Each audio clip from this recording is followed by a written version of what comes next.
All right, in today's unit we're turning our attention to issues of epistemology. Issues of epistemology are complementary to the metaphysical issues we looked at last time. When we do metaphysics, we're concerned with questions about the fundamental nature of reality, what exists, what doesn't exist, and of that what exists, what are its fundamental modes of operation, issues of cause and effect, and so forth. Issues of epistemology are complementary to metaphysical issues. Anytime we make a claim that something exists, that something is real, there's a natural follow-up question. How do you know that? If we want to make the claim, for example, that God exists or doesn't exist, or that electrons exist, or that this is a principle of nature is true, that knowledge claim or hypothesis claim has to be validated or justified in some form, and that's what questions of epistemology are about. Now, the word epistemology has a Greek root, as does metaphysics, the Greeks being the first systematically to raise and answer epistemological issues. And so it's a compound word. The ology part, epistemology, comes from a Greek root, logos, which is to give an account of something. In this case, we're giving an account of knowledge, episteme being one of the Greek words for knowledge. So we're trying to come up with a reflective, informed understanding of what it is to have knowledge. How do we come to know? How do we sort out the true from the false, that which is certain from that which is probable, from that which is merely a possibility to that which is ridiculously silly and shouldn't even be considered at all? We're all born with this very formidable apparatus, the human brain and mind, and we have to learn how to use it, and that's a very complicated operation, an ongoing life project. And certainly as teachers, part of our expertise is in knowing how the human mind and brain works, so that when we're dealing with young people, learning how to use their cognitive equipment, we can guide them explicitly, build into our lessons methods to teach the proper methods of knowledge here. So I want to tell a developmental story about epistemology and the development of our cognitive apparatus, drawing on what philosophers have said, what developmental psychologists have said, and so forth. So I want to start with our first point of contact with reality. As infants, we're born. If we're normal and healthy, we have 5 immediate sources of information about the world, and those are our sense organs, and they are tuned to various sorts of energy patterns in reality. So first level is sense perception.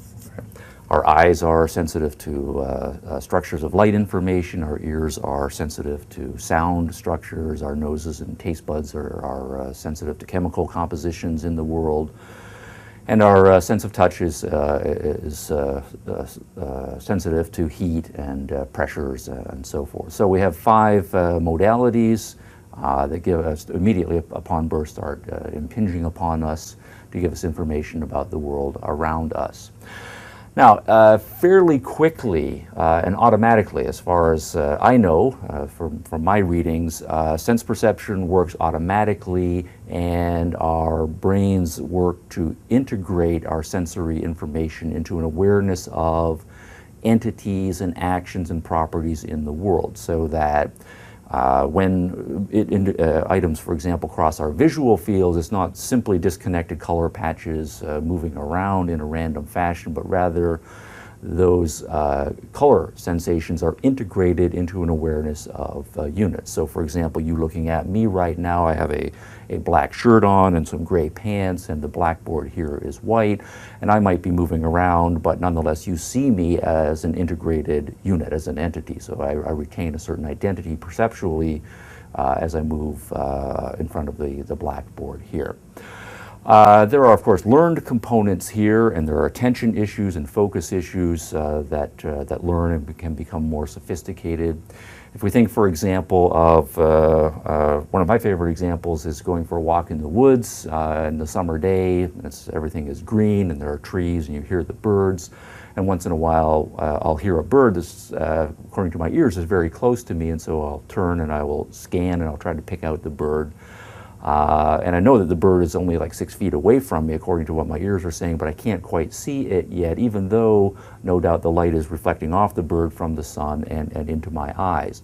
So at a certain point, though the bird will almost pop in a Gestalt way into my vision. I will then perceive the bird as an entity distinct from the branches and leaves that may be partially obscuring it, or the ones that are background to it, as well as whatever patches of sky that I can see behind. So that's an example of being aware of particular entities. For example, the bird, and being able to discriminate the bird and distinguish it from the leaves, the sky, the twigs and branches and so forth that it happens to be sitting on. This is, again, largely an automatic process, although we can learn how to do it better. For example, I've never done this, but as an adult, many people will, say, take a wine tasting course. Now, our palates are already developed. We know how to discriminate certain kinds of tastes. But one can consciously attend to training one's palate and learn to pick out all various kinds of chemical properties and their tastes in wines, for example, and become very good at that sort of thing. Another example of a more or less automatic integration of sensory data into units would be an auditory example. You've perhaps had the same experience that I have had. You get into your car, you turn the car on. As soon as it's on, you turn the radio on. Most of the time, the radio comes on and it's in the middle of a song. And there will be a moment where all of the sounds are impinging upon your ear, but you don't quite recognize the melody yet. So far, it's just a disconnected series of sounds. But at a certain point, there's a Gestalt, right, phenomenon that occurs again, and you pick out the melody, right? A certain number of sounds arrayed across time are integrated into a unit, and you hear it, right, as a unit, as a part of a melodic structure. And of course, there might be memory issues that are involved there as well. If it's a song that you kind of sort of recognize, your memory might be aiding. But even if it's not a song that you've ever heard before, nonetheless, your physiological sensory perceptual apparatus is automatically integrating it into a unit for you. Now, this is something that we share with most other animal species. Most animal species have some form of getting sensory information from the environment. There's a wide range of modalities that are possible here. And we know that some animals are better and more acute along some sensory modalities than we are. We're better than some animals on other scores. Dogs famously, for example, have a much richer sense of smell than we do. One datum that I remember, I don't verify, I know for the accuracy of this, but my understanding is that the adult human being has something like 5 million sense cells in the olfactory zone of our nose, and the average dog has something on the order of 120 million.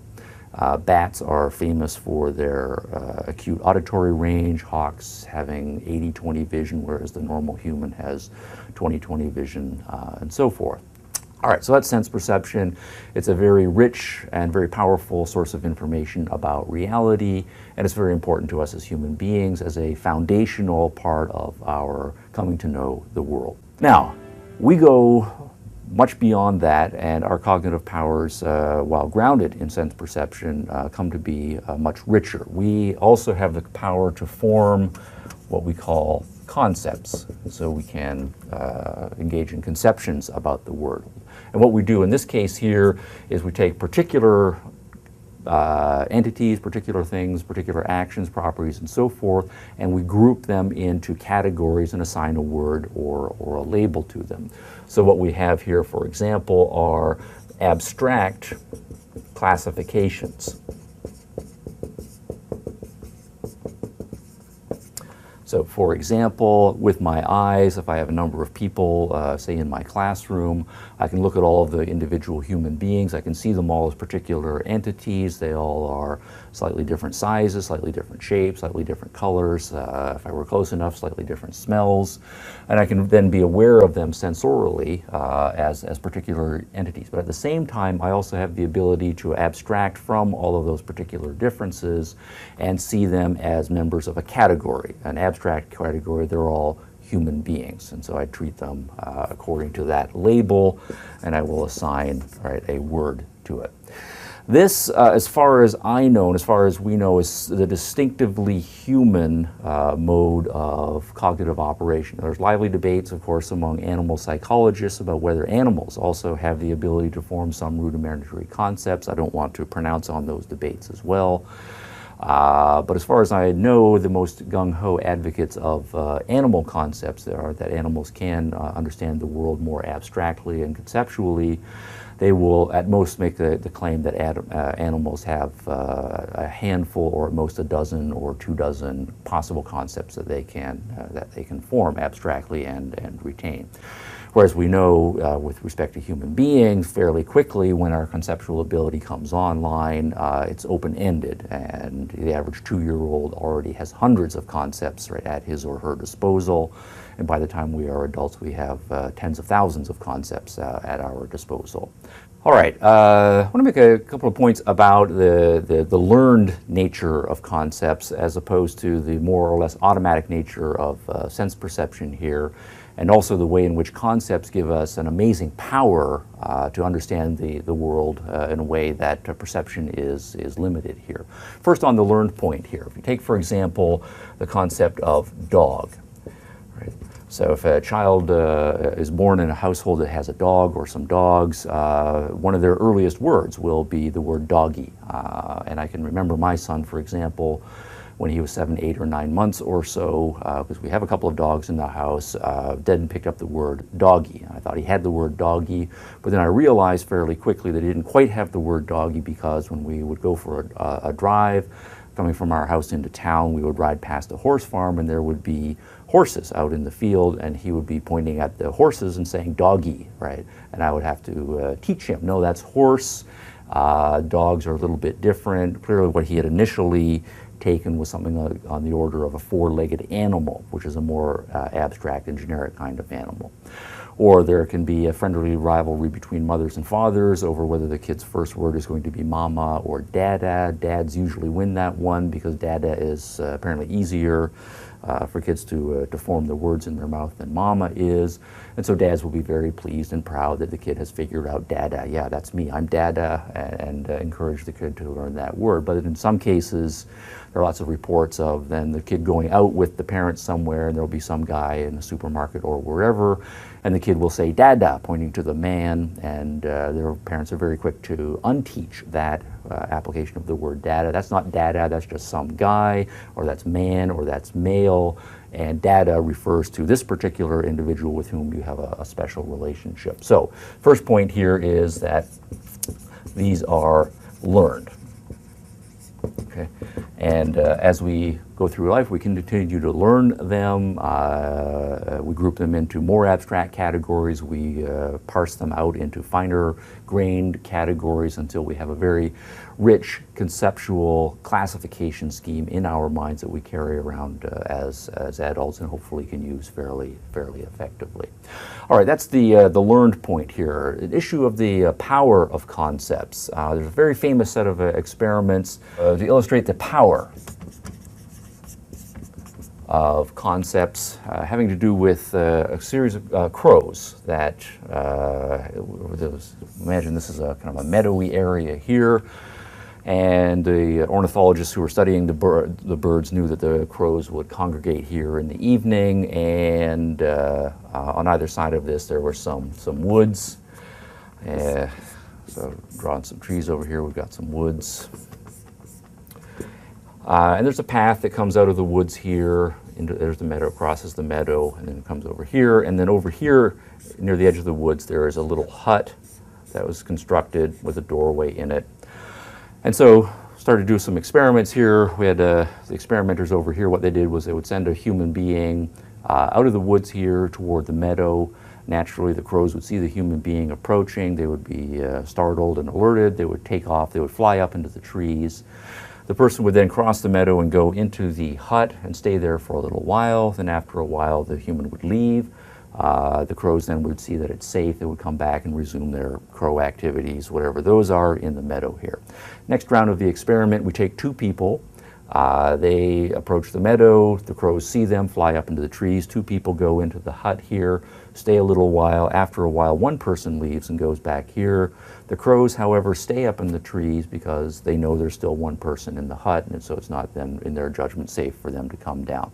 After the 1 person leaves and returns this way, the crows then will come down and resume their activities. Next round of the experiment. 3 people come out of the woods here, crows fly up into the trees, 3 people go into the hut. After a while, 2 people leave. The crows stay up in the trees, they don't come down until that 3rd person comes out of the hut and returns. 4 people, 5 people. My understanding is that if you have 5 people come out of the woods, crows fly up into the trees, 5 people go into the hut here, stay a little while, 4 will leave. At that point, the crows will then come down and resume their crow activities in the meadow again, not knowing that there still is a 5th person here. Now the point here is that the crows clearly have the ability to perceive and retain in the crow memory up to maybe 4 units. Beyond that, they have no ability to discriminate and retain in any form quantity matters here. So crow math is a matter of 1, 2, 3, maybe 4, but beyond that, a lot. And the a lot is just an undifferentiated, insignificant category for them. Now the point that we can do as human beings is develop concepts not simply of nouns like dogs and human beings, but also concepts of quantity, which are abstract groupings themselves. And those are open-ended concepts so that we can go well beyond 4, 5, we can get up to the teens, the hundreds, and of course we can take any of the units and subdivide them indefinitely. And this gives us a very powerful grasp on quantitative relationships in the world. Like the crows though, if we were limited simply to our perceptual abilities, simply looking, say, at a number of discrete particular entities and trying to retain them and discriminate them without counting, that is to say without using abstract numerical concepts, we too would be limited. We might be able to get up to 7, 8, or 9 if we are very perceptually acute here, but beyond that, we can't retain through perception. So what we need, and what we fortunately have, is an ability to abstract away from those particulars and retain an awareness of a reality in a more abstracted, nonetheless accurate form that captures certain relationships in reality. Now that's a powerful thing for us to be able to do. I want to integrate that point, the power of concepts, with the learned points. There was an experiment that was not planned, but part of a documentary I remember watching on television a few years ago. I believe it was in Papua New Guinea. Some anthropologists were studying a tribe that had been isolated from the rest of the human world for all of its history, and its technology was still at a Stone Age level of technology. And so the anthropologists were studying and filming the various cultural activities of the people who lived in this tribe. The part that's relevant here is involved the boys who were not yet having gone through puberty, so they were still boys. They had yet reached manhood, and so they were not yet able to do the hunting and the warrior types of things that the adult males did. Nonetheless, the boys had a job. Their job was to look after the goats of the community. And basically their job was in the mornings to let the goats out of their enclosures where they were kept during the evening in the village, to take them out into the woods and meadows so that the goats could feed and do various things. And then at the end of the day they would bring the goats back and put them back in the enclosure to keep them safe for the night. What was striking was the way they kept track of the number of goats that they had in their herd, because in this tribe, they had not yet developed abstract mathematical concepts, even arithmetical concepts, which are the foundational concepts here. But they had devised a fairly clever system for keeping track of their goats. What they had then was their big enclosure that had a fairly narrow opening, and at the end of the opening they had a pile of stones that was just sitting there. And so what they would do is the boys would start letting the goats out, and there would be one boy who would be assigned the job of looking after the stones. And every time a goat came out, he would take one of the stones off the big pile and start a new pile. And so every goat that came out had a stone assigned to it. And so all of the goats ended up coming out. How many goats do they have? Well, there's this other pile of stones over here. That's how many goats we have. And so we have a way of accounting for the goats.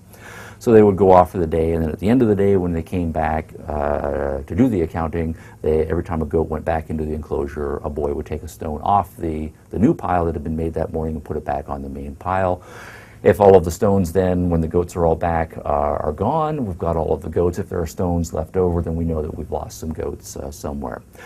One night there was a minor crisis, right, that occurred with the boys because they came back, they did the accounting thing, and with all the goats that had came back, and there still was, unfortunately, a sizable number of stones left on the new pile. And the boys recognized then that they had lost or misplaced a significant number of goats. The interesting thing was that they did not know how many goats they had lost. Now the cameramen went over to the pile of stones. You or I or anybody who had mathematical concepts could count the number of stones there and see that 14 goats were missing. The boys, though, didn't know that. They just knew that many goats were missing, and they had better get back out there in the woods or wherever they had been that day and find those goats before the dads found out. Otherwise, there would be bad stuff that would happen. So the boys went out. 45 minutes later, they found a whole bunch of other goats, and they rounded them up. And you or I, again, and the cameraman following them at this point, would be able to count and see that they had found 11 goats. It wasn't 14 goats, but the boys didn't know that. They just had a bunch of goats that they had found. And so then they trekked back all the way to the village with their 11 goats, stones off the pile, and then again, bad news, there's still 3 stones left. They haven't found all of the goats yet, so they have to go out yet again. Now, that's to point out that for human beings, right, mathematical concepts are not innate in us. They don't automatically develop. They do have to be learned. But when they are learned, they are very powerful. In this case, it would be powerful in that it would save the boys a whole lot of time and a whole lot of grief if they were able to tell the difference between 14 and 11, and concepts do give us the ability to do exactly that. All right, as human beings, we have all of our abstract classifications. We have assigned, right, words to all of those there. The words and the abstract classifications are integrations of various particulars out there in the world that we have grouped in various ways. We then have the ability to do something even more amazingly powerful cognitively, and that is to form sentences, or to put the point more abstractly, propositions. And what a sentence is an integration of concepts. So I might have the concept daddy and the concept funny, right, and put it together. Daddy, funny. Right? Or I might have the concept daddy, the concept food, and the concept dog if I'm a young child, and I then can start integrating those concepts, daddy, food, doggy, trying to capture the idea of the dad giving food to the doggy. And this is something that children, usually by the time they're a year old or so, are starting to put 1 or 2 words together or more in sentences. And again, this is an open-ended power that we have. We can start to put concepts together in increasingly complicated ways to capture various kinds of patterns of events and entity structures out there in the world. And again, it is learned and is something that's very powerful for us to be able to do. So, for example, by the time we're children, we can understand the following sentence. The quick brown fox jumped over the sleeping dog and ran into the hen house. Now, I didn't count that number of words, but for you to be able to understand, as you did understand that sentence, as easily, as fluidly, and as fluently as you could, think about what had to go into that. Each of those concepts had to be learned individually, and you had to get to the point where it is more or less automated rather in your thinking process. So I can string those concepts together, and it is very simple for you to understand that kind of a sentence. Now, obviously, as the level of abstraction, the newness of the abstractions that we are dealing with gets more complicated, it's more difficult for us to follow complicated sentences like that. But with practice, we increase the fluidity and fluentness with which we are able to form sentences. As human beings, we also have the power to go beyond this. We can start then taking sentences and putting a whole bunch of them together into little stories. We can call those stories narratives. So if we read to our children, after they are able to understand sentences, usually with picture books, because we're integrating the senses and the concepts here. We'll have a picture. The child can look at the various entities, and then we can start describing them conceptually, assigning the words to various things, and then use sentences to describe the situation that is being pictured there.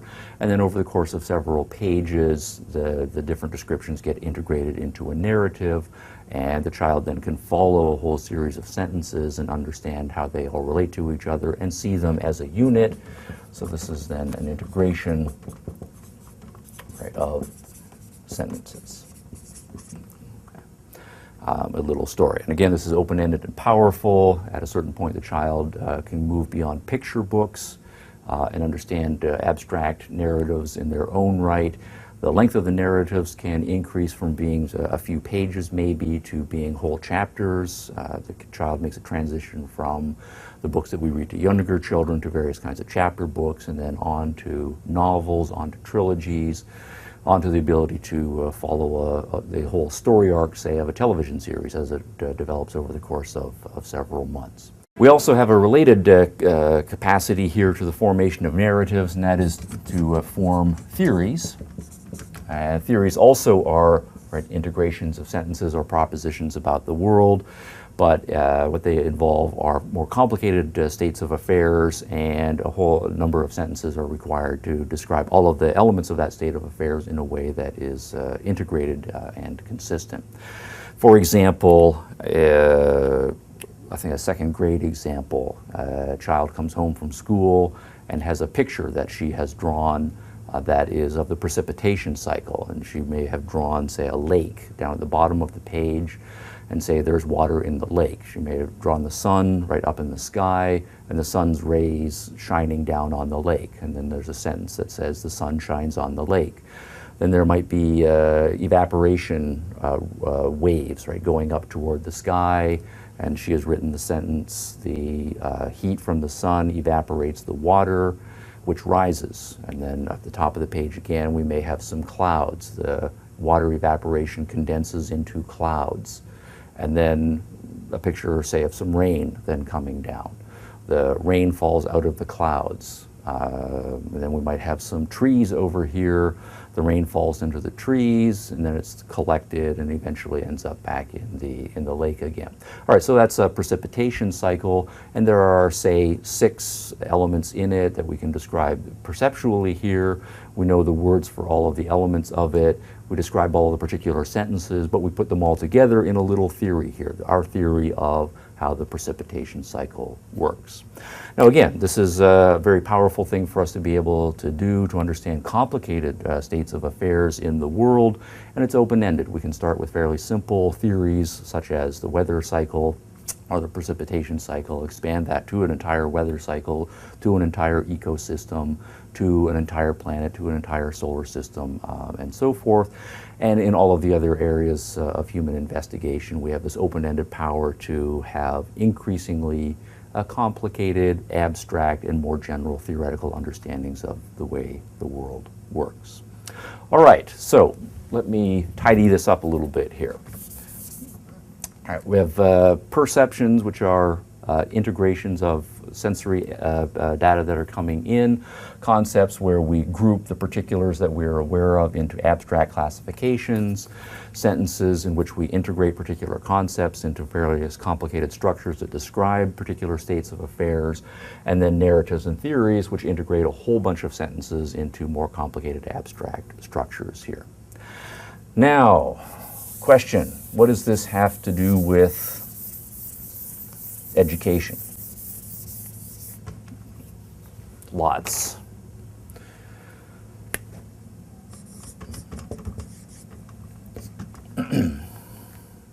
We certainly want to, as teachers,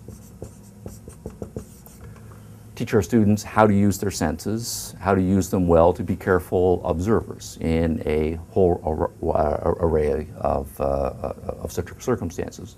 To be able to use their eyes well, to notice similarities, to notice differences, to use their ears well, to be sensitive to tactile and other sources of information as well.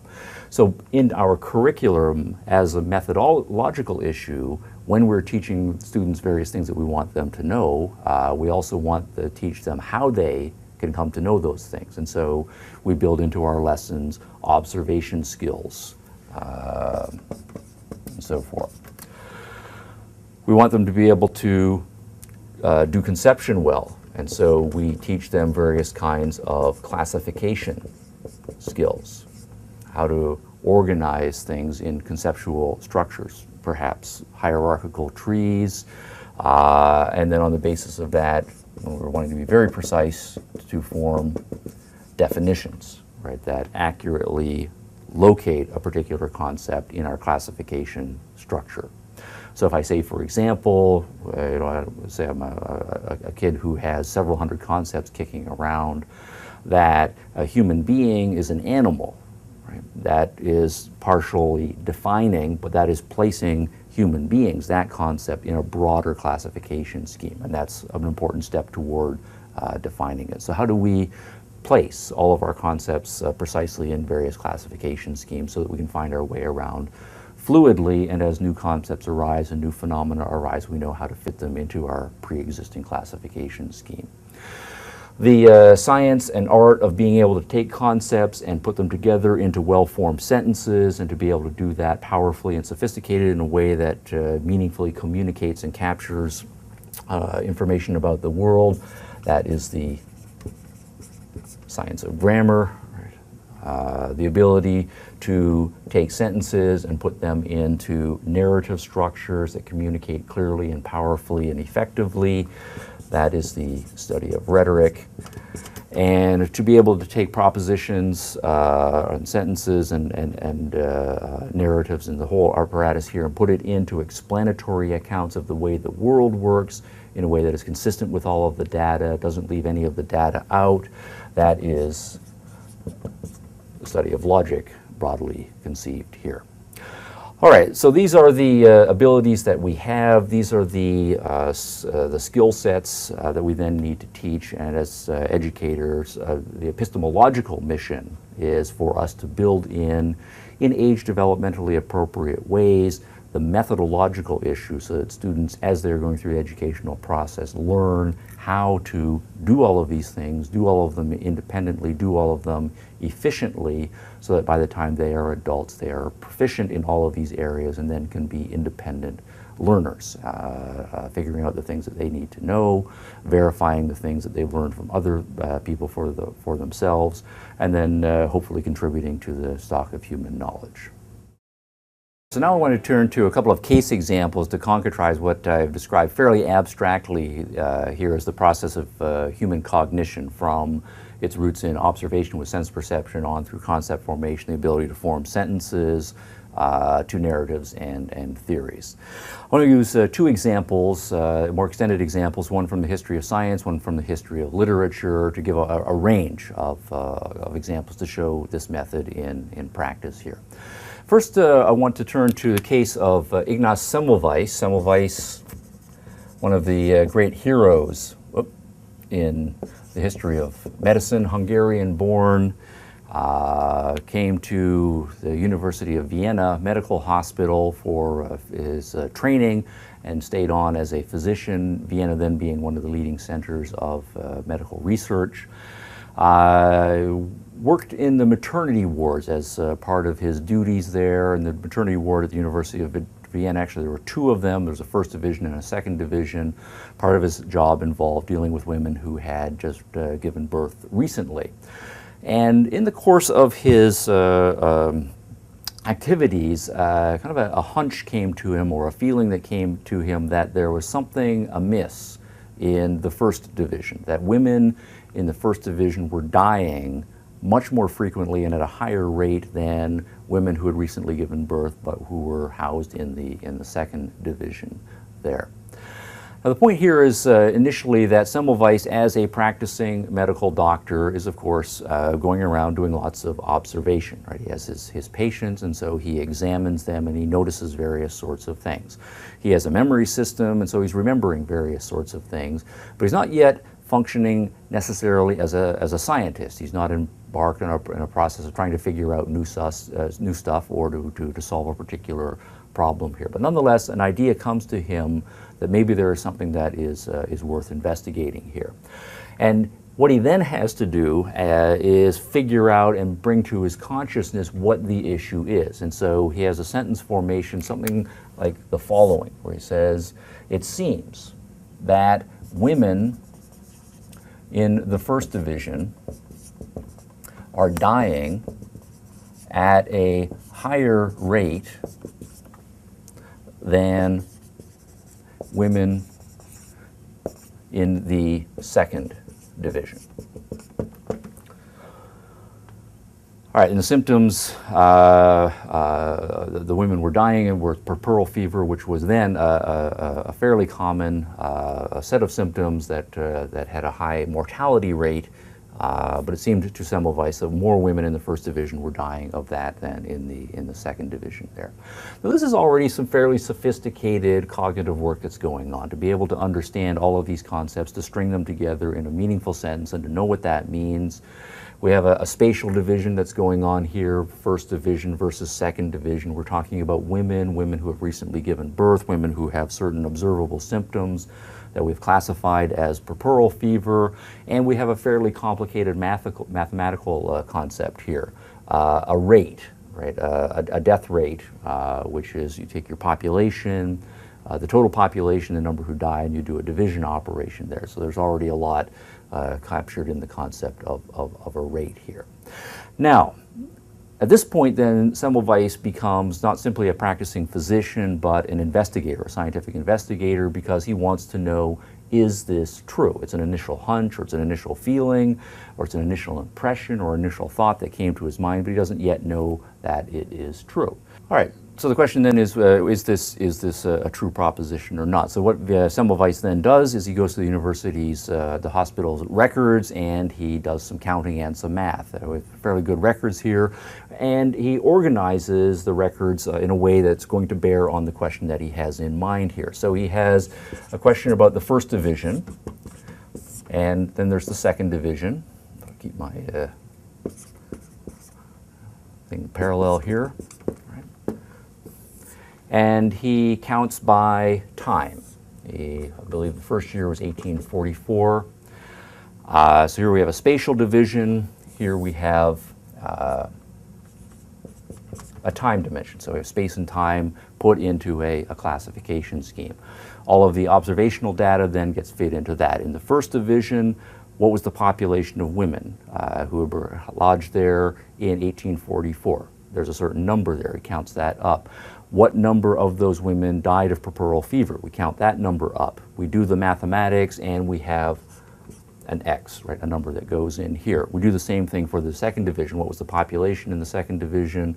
What number of women in that second division died of puerperal fever? We do the mathematics, and we have another number here. Now, I'll check my records. For the year 1845, or 1844 rather, it turns out for the first division, the X equals 8.2%. That's the death rate. And for the second division, the death rate is 2.3%. All right, that looks like a significant difference, bearing on the accuracy of his initial hunch that we have up here. We do the same for 1845. The number in this year turns out to be 6.8%. The number over here turns out to be 2.0%. Again, a significant difference. 1846 is a disaster year for the first division. This number jumps up to 11.4%. That is more than 1 out of 10 women is dying of puerperal fever in the first division. And in the second division, this number is 2.7%.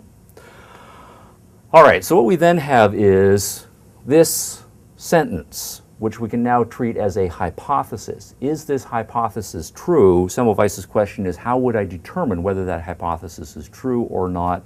And he has a methodology in place for being able to do so. It involves a classification scheme. It involves using a certain kinds of mathematical logic then to force the data to yield results that we want, right? Doing some theoretical investigation here and the tools of logic in that place, putting it into this classification scheme that then yields various results that bear on this particular situation. So what we then can say is what Semmelweis is doing is forming now a hypothesis.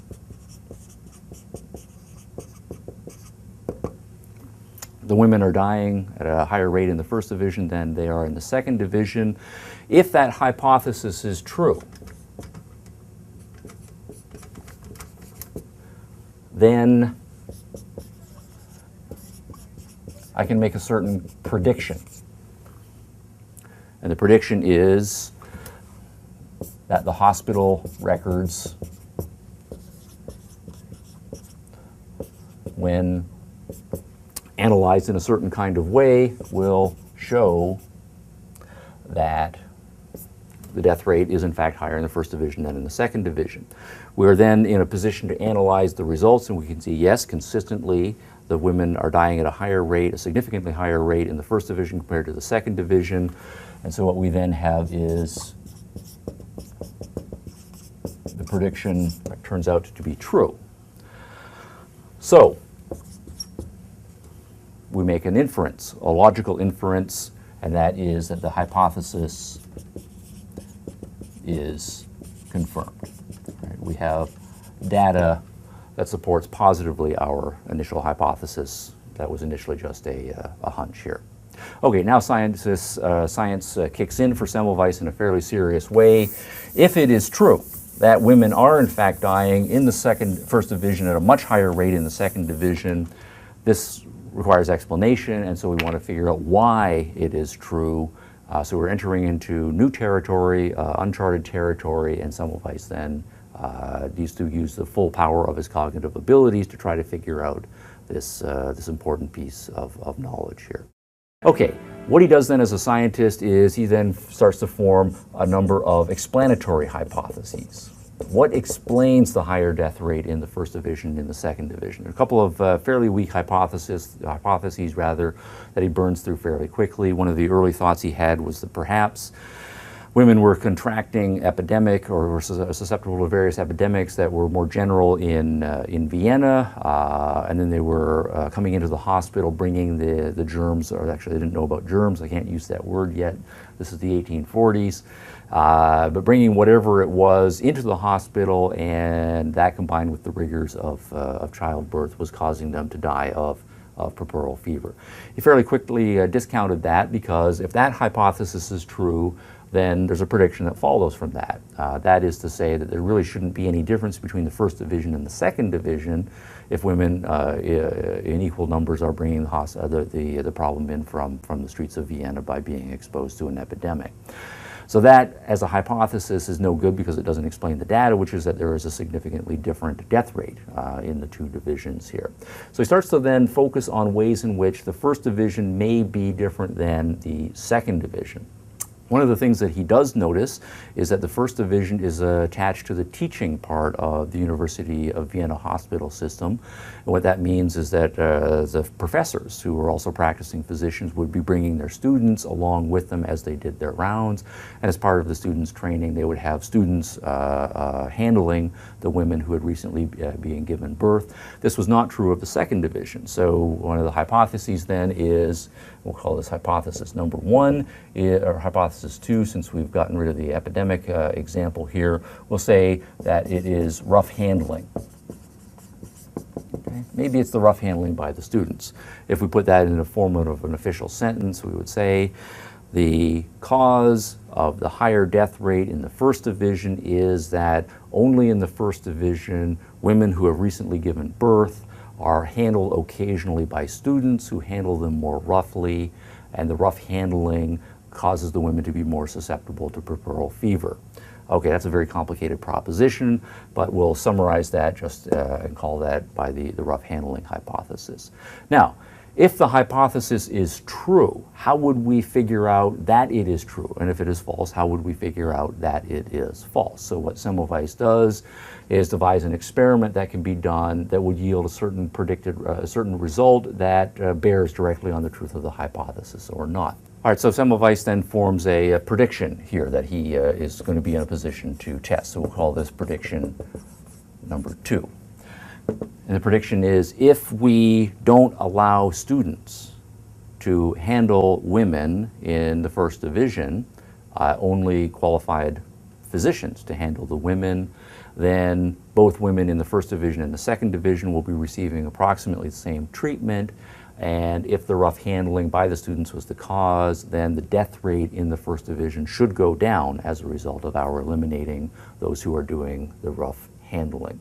So the death rate, we'll say, will go down in the first division if we institute and run that experiment. So we go ahead and we run the experiment, and unfortunately we find in this case that the death rate does not go down. Women in the first division continue to die at approximately the same, much higher rates as compared with the second division. So what we have here then is hypothesis number 2 is to lead to a certain prediction, prediction number 2. But what we find upon investigation is that we don't get the predicted result.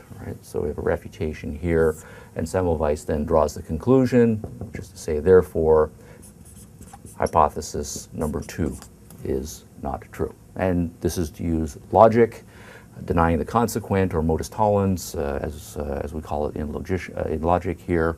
And we have then cognitively achieved something. We have refuted a certain theoretical structural understanding of the way things might work. So Semmelweis then moves on, looking for another thing that might be relevant here. He notices in the first division, many of the women are giving birth while lying on their sides, while in the second division, many of the women are giving birth while lying on their backs. So if we call that hypothesis number 3, hypothesis number 3 would be it's a difference in delivery position that is relevant here, and so we can then generate a certain kind of prediction. If we change one of the divisions so it's the same as the other division, all of the women then are giving birth in the same position. The death rate in the first division should come to equal the death rate in the second division. We find when we run that experiment, that doesn't work either. It's not the delivery position, so that particular hypothesis is refuted as well. Again, logic used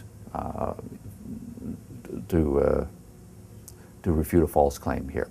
Semmelweis getting a little more desperate at this point, and next hypothesis is my favorite one, but it's more of a psychological hypothesis. He notices that there is a priest who regularly walks through the first division. Apparently the priest's office is located in such a position that any time he is called to go anywhere in the hospital, he walks through, or very often walks through, the first division in order to get to various other places in the hospital. But he doesn't very often go through the second division here. So Semmelweis says, aha, maybe it's the priest is the differential cause here. Now, what is the actual hypothesis here? If we call this hypothesis number 4, the priest, well, it's a psychological hypothesis. In many cases, when the priest is being called to somewhere in the hospital, he's being called to administer last rites because someone is very near to death.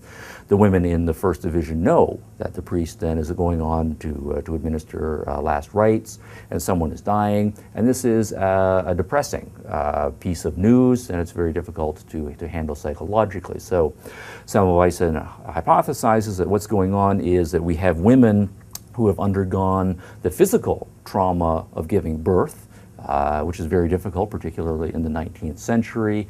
And so they are physically depleted and recovering from that. You add to that this psychological burden of thinking about death and having a visual symbol which they associate with death, namely the priest, that the combination of physical and psychological factors puts more women over the edge, so to speak, in the first division and causes a higher death rate.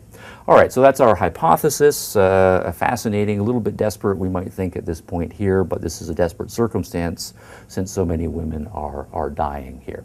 So we can then generate another prediction based on an experiment that we can run here.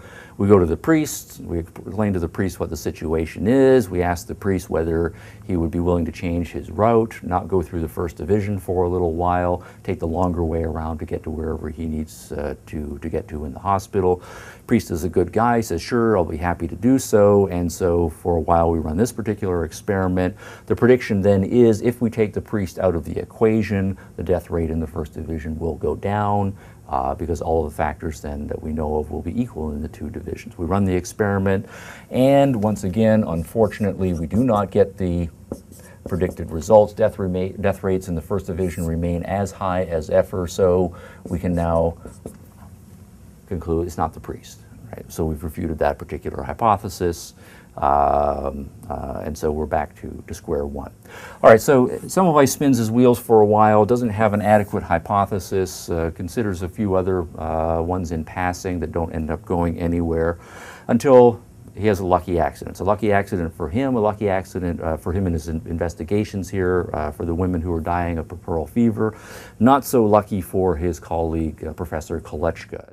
As it turns out, Professor Kolechka was working in the anatomy labs, which were near the maternity wards, Division 1 here, dissecting some cadavers. A student has a scalpel, and professor is pointing out something to the student here. The student's scalpel slips, punctures Professor Kolechka's finger, and Professor Kolechka then, over the course of the next little while, dies. However, Semmelweis is a very good observer. And what he notices is that even though Kolechka has not given birth, Kolechka is a male, he is not in the division ward, nonetheless, the symptoms that Kolechka exhibits are exactly the same symptoms that the women who are dying of puerperal fever are exhibiting. That then leads Semmelweis to classify the cause of death. Whatever it is that's killing the women in the first division is the same thing that is killing Kolechka, or has killed Kolechka in this particular situation. And we know what killed Kolechka. It was the introduction of cadaveric material from the corpses that was on the student's scalpel into his bloodstream. That was the cause of death. Now, why is this different in the first division compared to the second division? Well, what Semmelweis then also knows, and this allows him to start to put together a number of sentences that will then go into this new narrative theory that he's going to structure here, is that it was fairly common practices for many of the professors who were working in the anatomy lab with the students to do various anatomical investigations, then at the end of those wash their hands in a more or less perfunctory fashion. Again, this is before germ theory, this is before antiseptic is developed. So to wash in a fairly perfunctory fashion and then go on to the next thing in their rounds, and in many cases the next thing on their rounds was to go to the maternity division, go into the first division, see how the women who had given birth recently were doing, and to examine the women, which involved physical contact with them in places that are still sensitive and in many cases torn and still recovering from the rigors of childbirth here. So we have a delivery mechanism that's possible. We know that cadaveric material entered into Kolechka's bloodstream. We can see that cadaveric material can also possibly be entering into the women's bloodstream in the first division. So we put all of that together in a new sentence that is now part of a narrative, and we'll call that hypothesis number 5.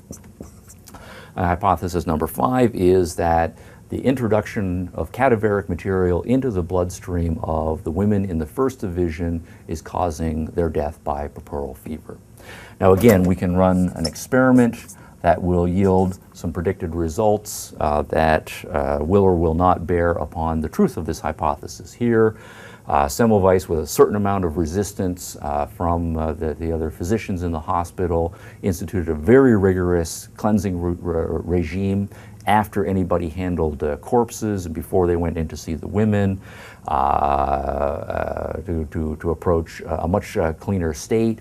If we run this experiment and not allow anybody to handle the women who has not undergone this sterile regime, then under those circumstances, the death rate of women in the first division should go down significantly.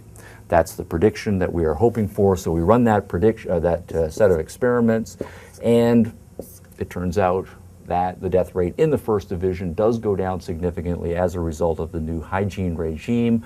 And so we're now in then a position to say that H5 the hypothesis that it's cadaveric material is confirmed.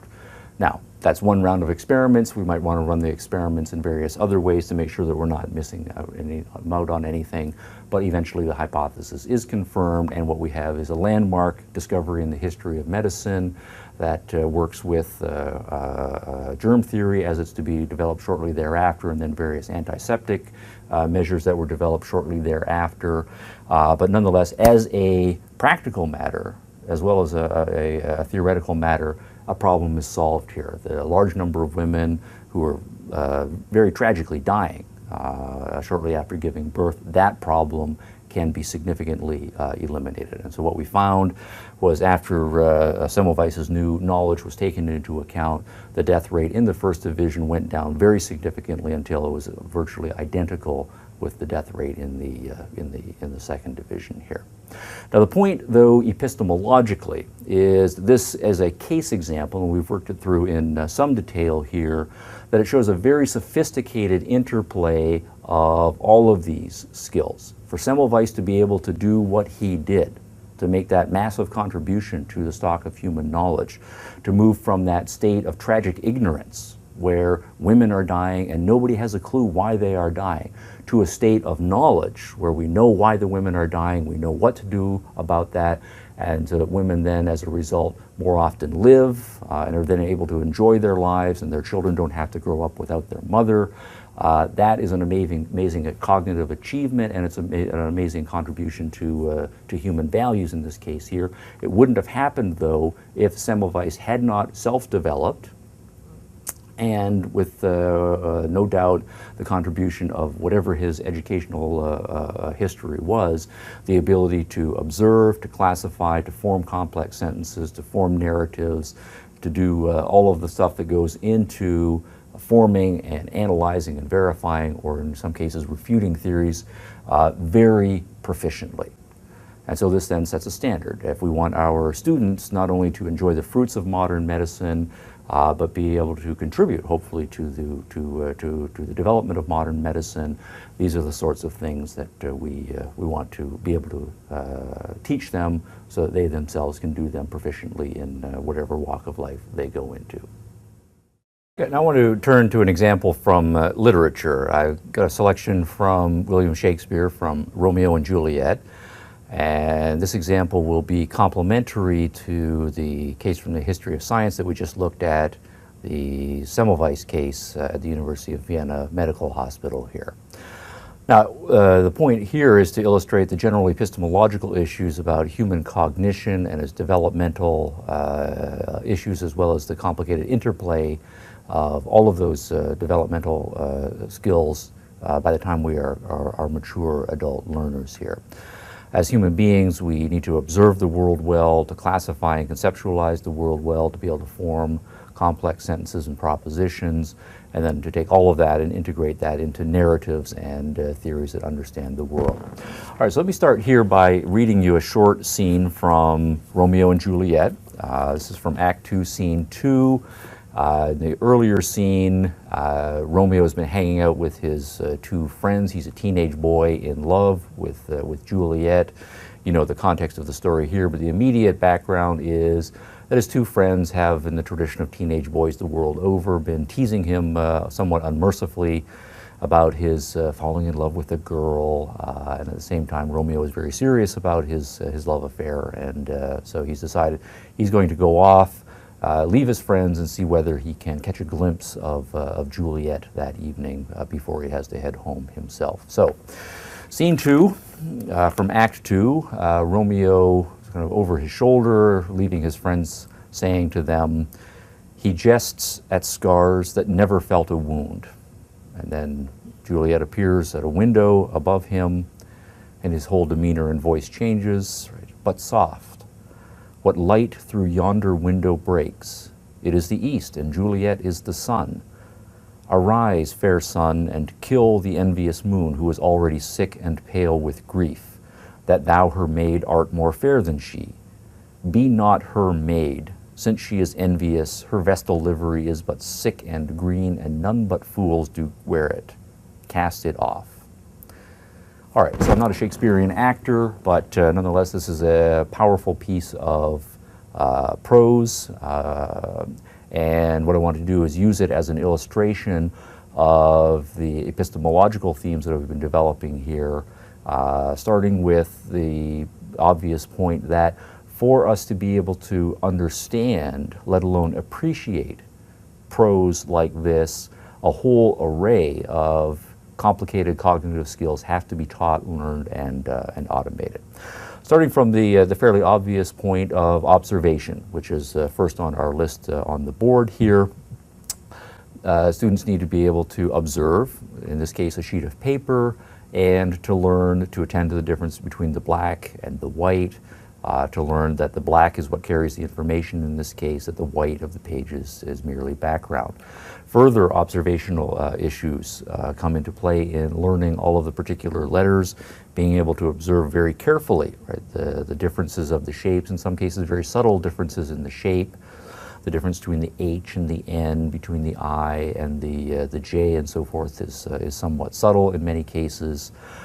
So then to be able perceptually to discriminate all, in the case of English, 26 letters of the alphabet, and then of course to memorize them.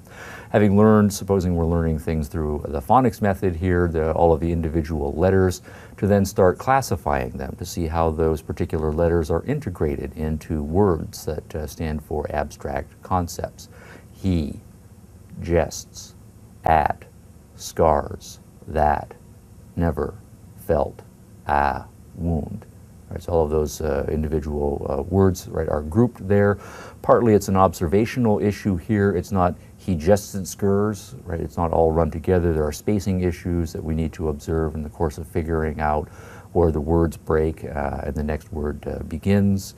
And then, having figured out all of the words and knowing the meanings of all of the words in this case, then being able to integrate all of the words individually into a sentence or a proposition.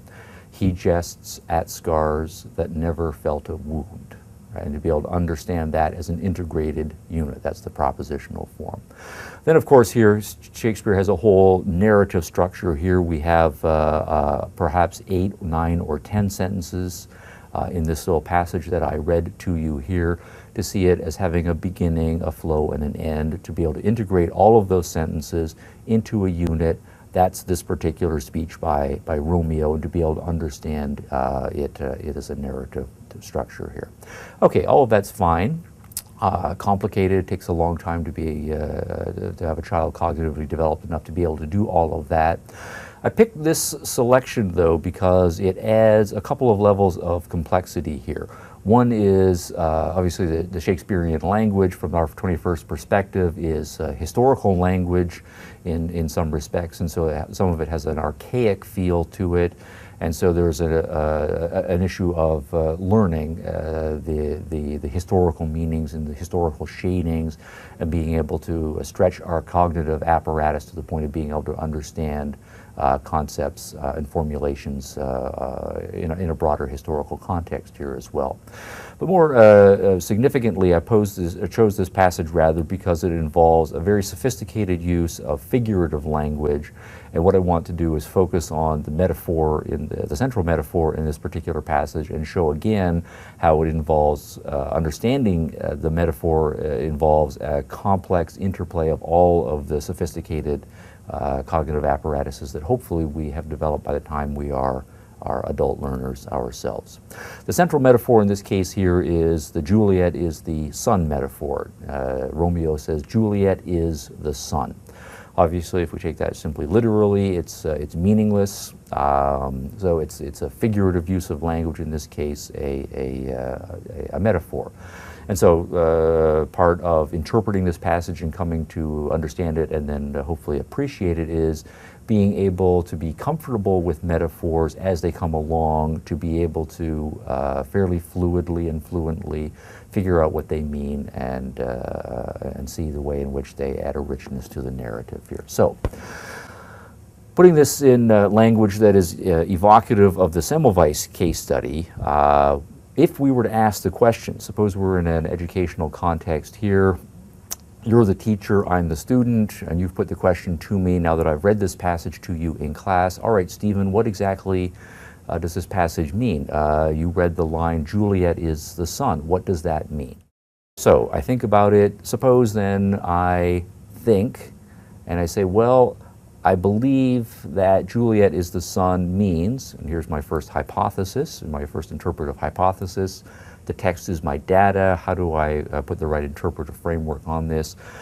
I believe that Juliet is the sun means that Juliet is the male offspring of Mr. and Mrs. Capulet. That's what Romeo is saying. All right. That's a bad hypothesis. You're my teacher, and in your hopefully firm but gentle teacherly way, you want to explain to me why that's not really a very good hypothesis. How would you go about doing that in this particular case? Well, the first obvious thing you would no doubt focus on is the fact that I probably misread the word S-U-N, Juliet is the sun, as S-O-N. So one thing you might then do is say, Stephen, you need to observe a little more carefully the letters on the page here. Notice that the last word is actually S-U-N, not S-O-N. Now the U and the O in some cases are close to each other. It does take some perceptual discrimination to distinguish those. But if you observe carefully, you will realize that it's very different concepts, sun, S-O-N versus sun, S-U-N. And that matters in this particular case. All right, so then I say, oh, yes, I now can observe that, but suppose I came back at you and said, well, I still think it means that Juliet is the male offspring of Mr. and Mrs. Capulet, and this is simply a typo, a typographical error in the text. It should be S-O-N. That's what's really going on here. Now, in that case, how would you come back to me and explain that that hypothesis still is not a good hypothesis? What kinds of evidence, what kind of data would you be able to point to? And in this case here, you should be able to point out things like, for example, that Juliet is referred to later in the passage with the pronoun her or she. And the she is the female pronoun, so if we're going to be consistent, if Juliet is referred to as a she can't be a male, and so she can't be the son, S-O-N, of Mr. and Mrs. Capulet. So the idea then is you are finding evidence in the text that bears against my hypothesis and refutes my hypothesis. It's evidence that I should be able to find in my text and verify for myself, and then go through the same logic to realize that my hypothesis is not very good here. We can also point out that Juliet is traditionally a girl's name, not a boy's name. We can investigate that. One of the possibilities might be that Juliet was a boy's name back in Shakespearean time. We do know that the genders of various names changes over time. So we could do a little etymological research here, get further evidence that would bear on the hypothesis. And in this case, what we would find is all of the data that we find bears against my hypothesis, and so the hypothesis then logically is refuted. It's not one that is consistent with all of the data here. All right, so then, fine. Suppose you as the teacher then come back to me and say, all right, so that was a nice try, but that one didn't work out. We still don't know what Shakespeare means by Juliet is the sun. What's another hypothesis that could be explanatory here? All right, suppose then I put my thinking cap back on and I say, all right, Romeo's a young man, Juliet is a young woman, he's in love with them, he's also a teenager with raging hormones, he probably thinks she's really sexy. So what Romeo means is, when he says she is the sun is hot, what Romeo is saying, wow, Juliet, you're really hot, or Juliet is really hot. And I'm a 21st century student in your class, and so we know that hot in this case is slang for saying that someone is sexy. So what Romeo is saying then literally is that Juliet is sexy to him, and he's using this sun metaphor as a metaphor for sexy. All right, now, again, hopefully right as the teacher you would say, nice try, and in fact that is a nicer try. I'm in this case getting into the metaphorical swing of things and understanding that it's a metaphorical passage, and I've come up with a hypothesis that does put at least a plausible from interpretation on that metaphor from the perspective of a 21st century kid in your class. But still, if we're trying to interpret Shakespearean literature or Shakespeare as the author of this is not a legitimate or good hypothesis in this particular case. Question then would be, how would you as a teacher show to me that in fact that hypothesis is not the best hypothesis and probably not what Shakespeare means in this particular case. This is a little bit more challenging here. One thing, of course, that you could do is to say, well, you are using the word hot in the 21st century colloquial sense of sexy, and that's not how Shakespeare used that word ever in his corpus, in his language.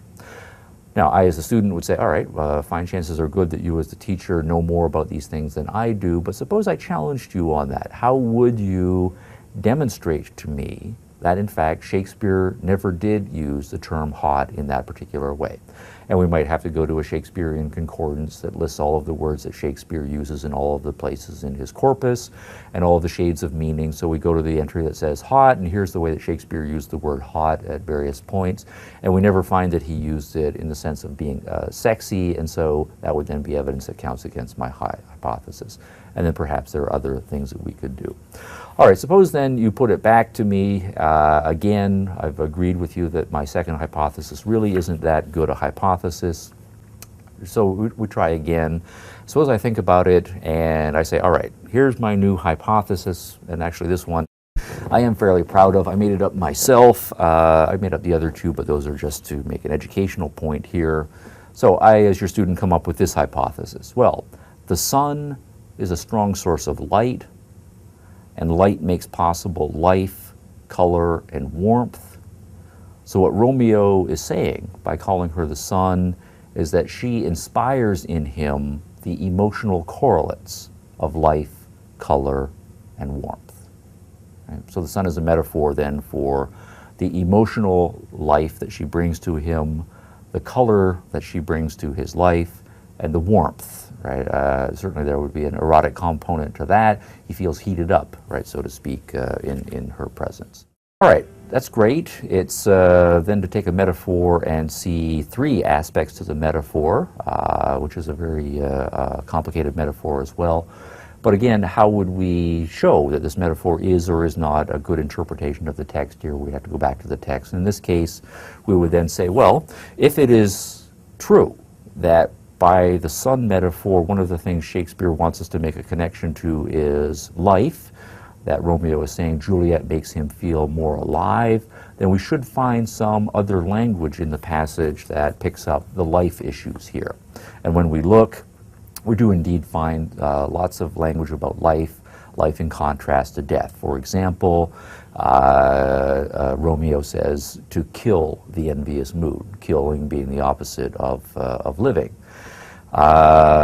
The second last line talks about sickness, those who are sick with various traits like envy.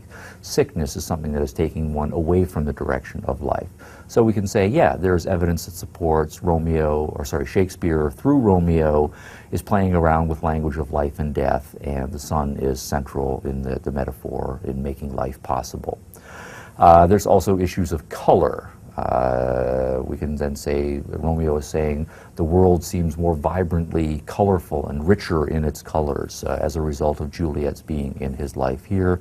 And when we go into the text, we do find that in this very passage, there's lots of language of color that Shakespeare has put in there, no doubt intentionally. The sun is referred to as being fair. The moon is referred to as being pale.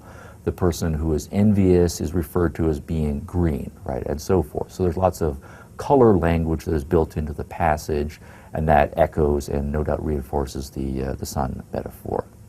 The third part of the interpretation was warmth, that if that is the case, then we should find languages of hot and cold or warmth and coolness in the passage.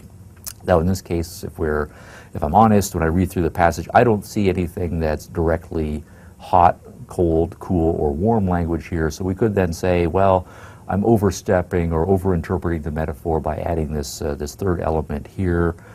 Maybe I need to abandon that. Or of course I could just say that everybody knows more or less automatically that the sun is a source of warmth, and Shakespeare doesn't need to beat us over the head with that. He just knows that we're going to resonate with that in that particular issue, so that's a legitimate thing to build into the metaphor in this particular case.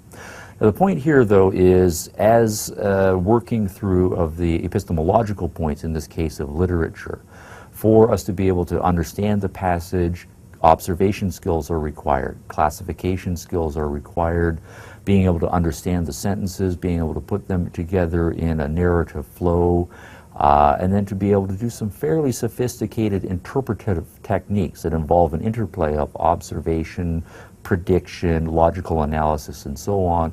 All of that has to be at our fingertips, our mental fingertips, so to speak. And we have to be able to do all of those things fairly fluidly to be able to understand Shakespearean language. And one of the things then as teachers that we want students to be able to do, if we think of Shakespeare as one of the great exemplars of the world's literature, is to be able to experience and enjoy it. And then that means that in our cognitive development, or our contributions to our students' cognitive development, we need to be attentive explicitly to developing their powers of observation, developing their powers of classification, develop their proposition formation, their skills with narrative, and all of the high-powered interpretive skills and logical and analytical skills that are necessary to really be able to appreciate fine literature. And even if we have higher aspirations, that themselves to become creative contributors to human literature as Shakespeare was.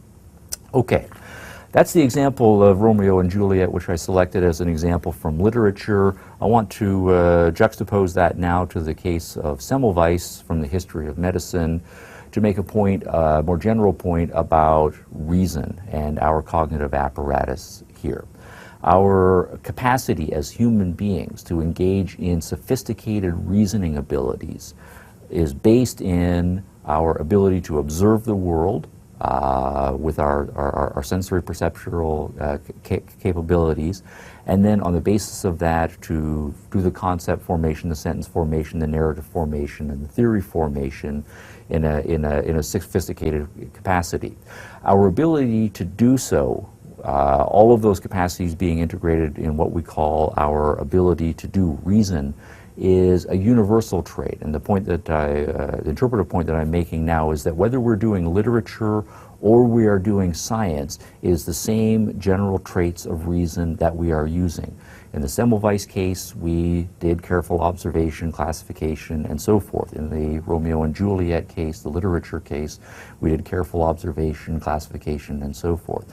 Both involved high-powered logical interpretation skills, and the only difference is that in one case we're applying those in a literary example, and the other case we're applying them in a scientific example.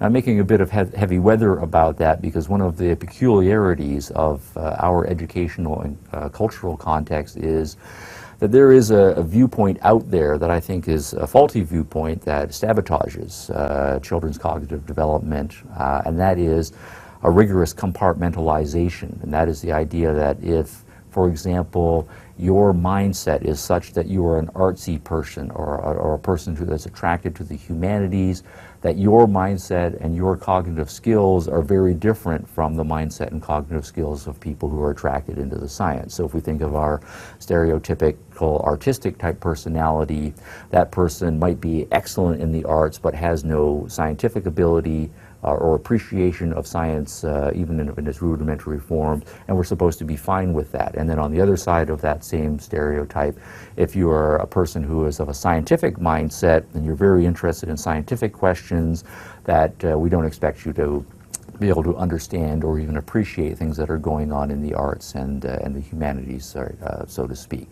So we have a bifurcated cognitive landscape, right, so to speak, and the idea being that we have two semi-alien species that think in very different ways and can't communicate to each other. Now, I think that is faulty, and I think that the sort of my secret agenda here in using the Romeo and Juliet example along with the Semmelweis example is to say that at a high level of abstraction, if you are going to be proficient in the arts or if you're going to be proficient in the sciences, you have to have the same generalized skill sets. There will be particularized applications, particularized classifications, particular interpretive techniques that might be different in the arts as opposed to the sciences, but it's the same general human cognitive apparatus that we use whether we become artists or whether we become scientists, right, or not. So that then is to say that I am an advocate of the other tradition that is still with us to a significant sense, that A well-educated person is a person who is going to be proficient, at least at a certain level of competence, in anything that human beings are able to accomplish. So it's someone who will be proficient in the arts and all of the humanities and all of the social sciences and all of the natural sciences. He or she will be a Renaissance man, that is to say, a well-educated, well-rounded person with general knowledge in all of these areas, and who has the cognitive skills carefully built up through self-development and through competent professional teaching, so that I can make an informed decision about what I want to focus on in my particular career. As a well-rounded adult, enjoy, sample, and participate in the full range of human activities because my education has prepared me to do so. All right, to summarize everything so far that we've talked about under the rubric of epistemology. If this analysis is correct, then as educators, part of our educational mission has an epistemological component. And so I'll put it in the form this way: our epistemological mission as teachers. This can be formalized in our mission statement, if we're constructing one, is to educate students in the skills of reason,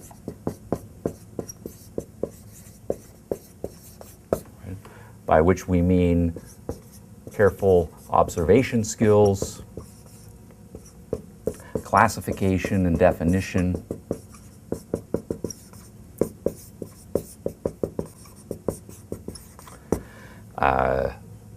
proposition formation,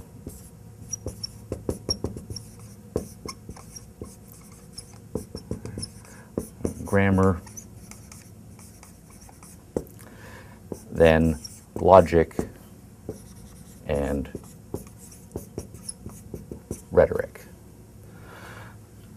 The idea being that, to use the Semmelweis as a working example, all of these were the things that Semmelweis had to be proficient at to be able to do what he did, or in the case of Shakespeare, that Shakespeare had to be proficient at all of these things to be able to do the kinds of things that he did as well.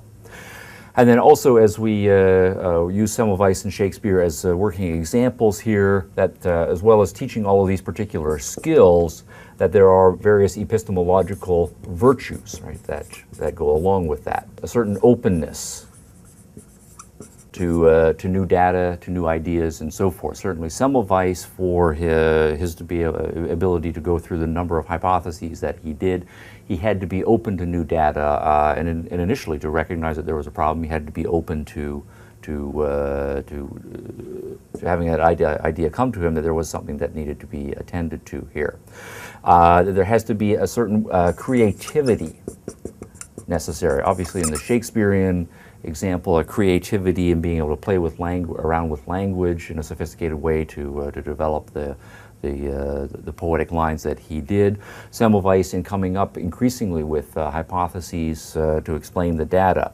A certain commitment to objectivity. In the case of Semmelweis, when the data was going against him, when he ran a certain set of experiments and he did not get the predicted results that he wanted to recognize that the data was going against him and then to start out over again. Or in the case of working through the metaphorical interpretations in the case of Shakespeare, if the interpretation doesn't work with the text, there are things that militate against it, then objectivity requires that we be able to change our minds and try another hypothesis as well.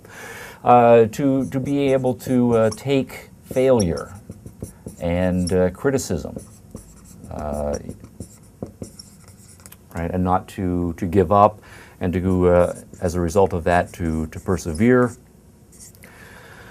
In the case of I'm a student, I come up with a hypothesis, I try, but when I'm a student, my first hypothesis is not very good. How do you as a teacher point out to me that that is a failure, but criticize me in a constructive fashion, so that I learn that failure is going to happen, but nonetheless, if I persevere, I will eventually come up with a legitimate interpretation that works. Or in the case of Semmelweis, lots of self-criticism, no doubt, and lots of failure as he burned through several hypotheses here, but nonetheless, he committed and persevered. So our epistemological mission then as teachers is already complicated enough. We have to ourselves know how to do all of these things fairly well, and not just be able to do them, but be able to conceptualize them ourselves in a way that we can explain them to other students and build them into our lesson plans patiently over a long period of time so that they themselves can do so. So all of those skills we have to know how to do ourselves proficiently, but also we have to attend to all of these traits. How do we, if we want students to be powerful reasoners, right, by the time they are adults, have all of these traits of openness and objectivity and being able to take criticism and the perseverance that is necessary to solve the kinds of difficult issues and problems that we face as adults. I want to make it even a little bit more difficult because one of the things that's very important when we're teaching younger people, and there's lots of developmental psychological evidence that supports this, is that students are susceptible to various sorts of psychological pressures, sometimes self-imposed, sometimes imposed from other peoples, that can make the difficulty of teaching all of these already difficult things even more difficult. And so I want to point out two kinds of experiments. These are not meant to be exhaustive of the psychological literature on all of these points here, that are famous experiments showing the kinds of psychological pressures that we ourselves, no doubt, have experienced in our lives, but that we know lots and lots of students at certain key developmental points in their lives are susceptible to. And so as teachers, we need to be sensitive to this and then be aware of those situations when they arise and know how to handle them. One of the issues is sometimes called peer pressure or conformity. And I think of this as a horizontal, speaking a little bit metaphorically here, that we know students in their cognitive development and in their social development, that they take lots of cues and get lots of pressure from people who are their friends and classmates and other people in their social circles at roughly their same age level and social status level. And that in an unhealthy way, in many cases that desire to associate socially with their peers can lead to conformist kinds of pressures. And so psychologists are interested in the phenomenon of conformity and have developed certain experiments, and actually a wide body of experiments to study conformity as a phenomenon here. The most famous name associated with conformity experiments is a psychologist by the name of Solomon Asch, pioneer in this field, generated a huge literature and a whole variety of experiments inspired by his initial experiments. And I'm just going to throw a variation of Solomon Asch's conformity experiments out here for your consideration. What Asch would do, he was a professor of psychology, is go to students in his class and say, I'll pay you a couple of dollars, I want you to come into the psychology lab and we're going to do some psychology experiments on you. And so the student would show up and there would be in the psychology lab this giant big projection screen. So I'll put that on the board here, and the student would then be asked to sit in a chair. So I'll draw a student sitting in a chair, and the student is looking at the screen. And the psychologist would say to the student, all right, what we want to do here is test your perceptual acuity. So what I'm going to do is flash various images on the screen here, say 2 stars or 2 balls or 2 lines or whatever. And what I want you to do is tell me whether they're the same or different. And sometimes they'll be quite different, sometimes they'll be identical, sometimes they'll only be slightly different. And we're trying to figure out whether, or what kind of differences people can notice under these sorts of circumstances. All right, now, the student would also find himself sitting with 2 other people, say my years of art school are paying off here. And the psychologists say, yeah, we're going to test all three of you together, and so on. Now, as it happens, these two people on either side of the test subject in this case are actually working with Professor Ash. They look like students, but they're not really students, and what Professor Ash has told them is we're not really interested in a perceptual acuity issue, we're interested in conformity here. What I want you to do is, when I flash things on the screen, is to say that they are the same. Even if they are different, say that they are the same. And the interesting thing that we're looking for is this peer pressure issue, because this guy thinks that these other people are also students, same social status here, and so he's going to hear what they say, and the question is to what extent he is going to be influenced by what his peers are saying. So let me get a different color here just to mix things up a little bit. So we say put a circle on here, and suppose I have two identical circles, and flash those on the screen, and these two people say they're the same. And this person looks at the screen and can see that they are the same, and so of course he says they're the same. And so we do a bunch of things like that. Things are all pretty much the same until we start to mess with this guy a little bit here. We put two lines on the screen, say, and we make one line just a little bit different. This one's a little bit shorter than this one, and we know that this person, from the distance that he is from the screen, can in fact see that they are slightly different in length. But nonetheless, these two accomplices pipe up, oh, they're the same length. Right? And the question is, what does this person say? And what Ash found, I don't know how surprised he was by this, but was that in the test group, the initial test group they ran through, approximately 75% of students in this situation would say the lines are the same.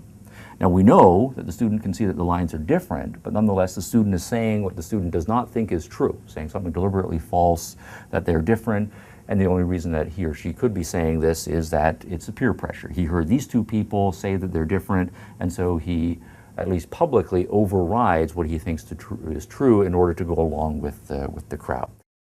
Now you can start then, of course, playing around with this person. You start making these lines deliberately different. One is obviously shorter than the other. These two people pipe up, oh, they're the same length. What does this person say? Well, in a majority of cases, again, these students will continue to say that the lines are the same length if these two other people who outnumber them are saying that they are the same length. This is filmed in some cases, these experiments, and so you can see the student's face. The person looks at the line, registers that they are different, hears the other two people say, oh, they're the same. The puzzlement, shock, kind of looks around, what's going on here. Then a moment of indecision, and the person in a slightly tortured way says they're the same, right? Now, the question then is, why is the student doing this? Okay? And the answer is, right, conformity. And so what we have here is when persons are in a situation where they're with their peers, we feel a certain kind of pressure to be dependent intellectually, to let other people's judgment of the situation substitute for our own independent judgment. Or it might be the case that our judgment independently is fine. We can see very well that the lines are differently, but we don't have the courage necessary to speak for our own minds because we don't want to face various kinds of disapproval. And so in a small scale, low stakes situation, we have a kind of cowardice, right, that's going on here.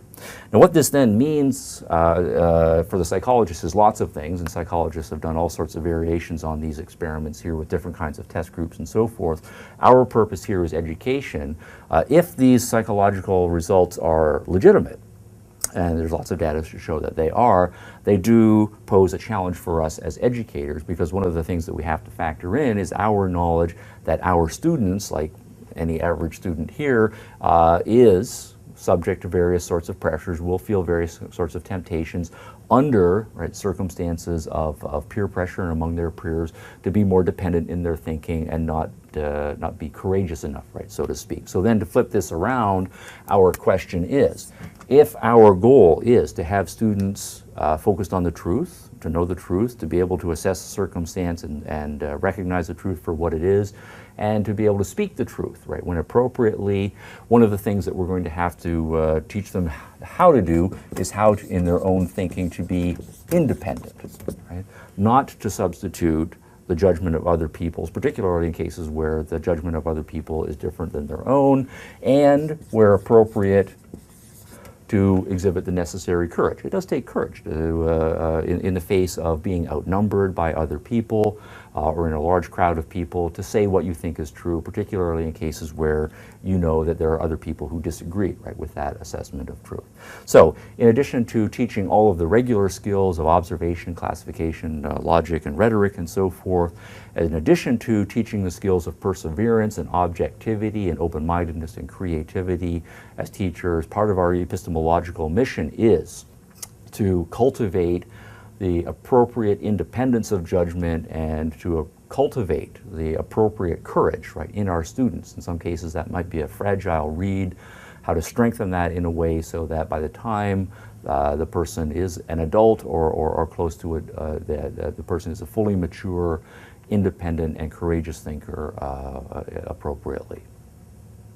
All right, another set of psychological experiments that bear on our teaching children developmentally, suggesting that they're susceptible to various kinds of psychological pressures, involves a conformity, but not in a horizontal direction, but rather in a vertical direction here. Horizontal conformity is doing things because everybody in your social group, your peers, are doing so. Vertical conformity is doing things because someone of a higher social status or social position is telling you, right, to do so. So, for example, your parents tell you to do something and you do it because it's your parents telling you to do so, right? Or your teacher tells you to do so, or you're in the military and someone higher in the command tells you to do so. And this then is the issue of obedience, right, which is conformity to the commands of those in higher authority here. Now, there's obviously a place for irrational obedience when we are younger. Children do live in an insulated world. They don't know everything to function independently. They don't necessarily know the full context. And so as parents and teachers, our job is to be a buffering zone and to protect them. And in some cases, we don't have the time, or this child has not developed enough that we can explain to them so they can understand with their own judgment what the situation is and why what we're asking them to do is the right kind of thing. And so there is a place for obedience as we are growing up. But by the time we are adults, we want to be functioning independently, particularly in the kind of liberal, democratic, republican society that we want to have. We want independent people, not obedient people. How do we wean them off of that childlike obedience to a healthy adult independence? And there's lots of data that shows that this is, in some cases, a difficult issue for children to learn. And of course, we know that many adults are still struggling with this kind of issue themselves. The most famous name associated with testing this and working on it experimentally is Stanley Milgram, who did a series of experiments involving testing people's predispositions toward obedience or to conforming to what various authority figures want them to do. Now, my understanding is that these experiments, you can't really do them anymore. They don't get past the ethics review board because they are judged to have a certain level of cruelty involved in them. But be that as it may, when these experiments were first done many decades ago, they were very illuminating in a number of respects. So, experimental setup to imagine in this case here is kind of an interrogation chamber that we've seen in movies or police drama shows, where the police will bring in someone who is to be questioned, but we duplicate that in a psychological setup. So we have a two-chambered setup here, and there's a wall or a partition here, and there's then a piece of one-way glass here, so that if you're in this chamber, for example, you can see through the glass into that chamber, but if you're in this chamber, you can't see through into this chamber here. All right, Professor Milgram then will bring in various students, pay them a couple of bucks and say, we want to do various kinds of experiments here, will you help me out? So we'll say, here's a student, I'll put him over here, and here's Professor Milgram. He is the authority figure, so we'll make him a little bit bigger. We'll give him a clipboard. Right, he's wearing the white lab coat, so he's the authoritative researcher person, and so forth. And of course, the student knows that this person is the professor or the guy in charge, if it's not actually Professor Milgram himself running this particular iteration of the experiment. Student comes into the room. What he sees through the one-way mirror is someone sitting over here. Lots of variations on this experiment, but I'll do this one here. Someone sitting on a chair in this other room. Give him a nose and two legs. I'll switch colors here briefly. What this person has is various electrodes attached to sensitive points right on his body. I don't know how personal we want to get here with these electrodes, but there are a number of them. And they all come in here and they come into this room. And then in this room where the student is placed, there is a machine. Okay. And on the machine there will be, say, a big dial, and below it will say voltage, and will indicate, right, a range of voltages that are possible here. There might also be on this dial, right, a zone over here that's the red zone, and there will be the word danger right beside it if the dial gets up to that point here. And then we need some sort of lever, say. And what we tell the student is we want you, the student, to operate this machine in conjunction with the professor authority figure here. And the cover story that we tell the student is what we want to do is test people's ability to concentrate for longer periods of time, and whether administering mild amount of pain improves people's concentration and then their performance on various kinds of tasks. So what I'm going to do is, I've got my clipboard here, so I'm going to ask this guy a series of questions, and if he starts getting a series of questions wrong systematically, I want to give him a mild electrical shock to see whether that improves the guy's concentration and see whether he performs better on the test. So student says, okay, that's fine, that sounds interesting. And so I start reading a bunch of questions here. So I say, who is the author of Romeo and Juliet? And the guy says, Shakespeare. What is 7 times 6? And the guy says, 42. When did World War I end? 1918. So we go on in this vein, and this guy gets most of the questions right. Occasionally you might get a question wrong. And then Professor Milgram asks this guy a question, he gets the answer wrong, asks him another question, the guy's gotten 2 questions wrong in a row. Professor Milgram says to the student, okay, please administer a shock. What does the student do?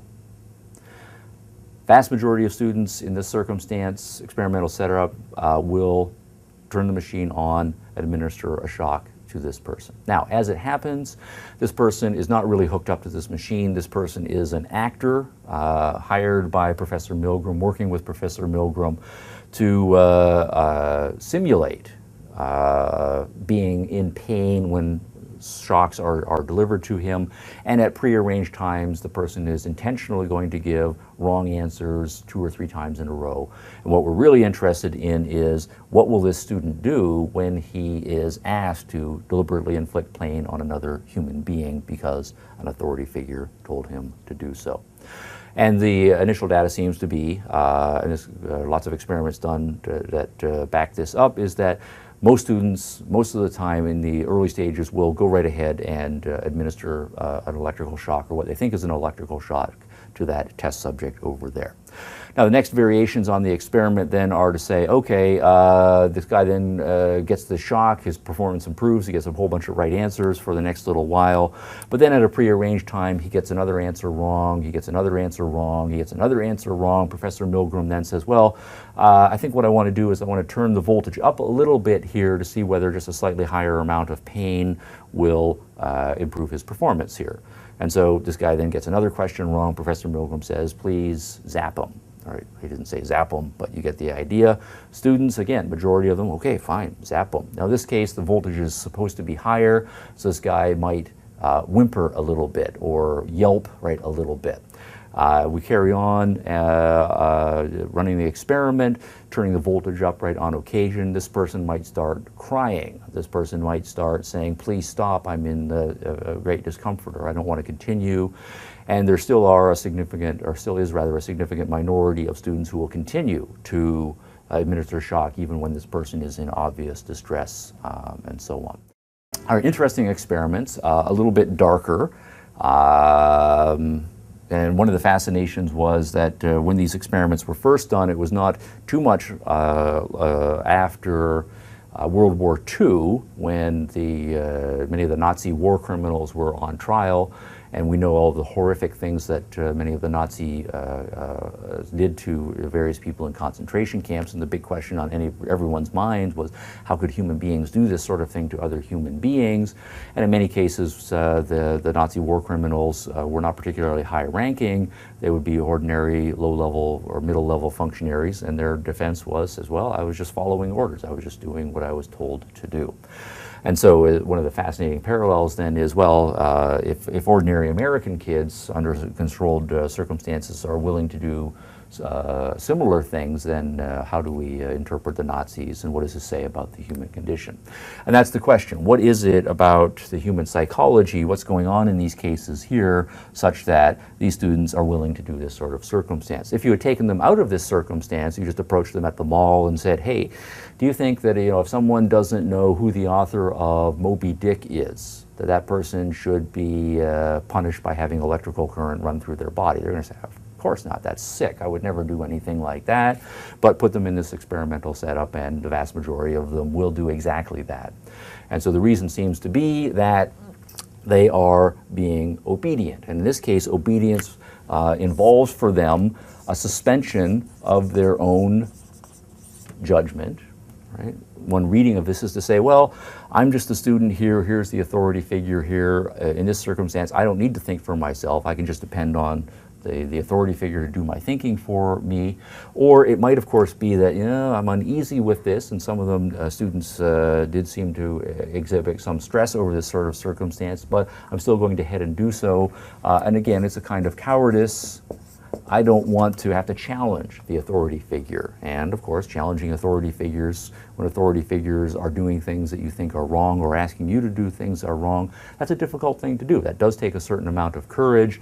So what we then have is a psychological predisposition or psychological pressure that many or most of our students are going to feel themselves about their ability to make their own judgments about what the right thing to do or what the truth is in a particular circumstance, and how they're going to relate to us and to other authority figures if they disagree with our interpretation of the truth or what we were asking them to do in a particular case.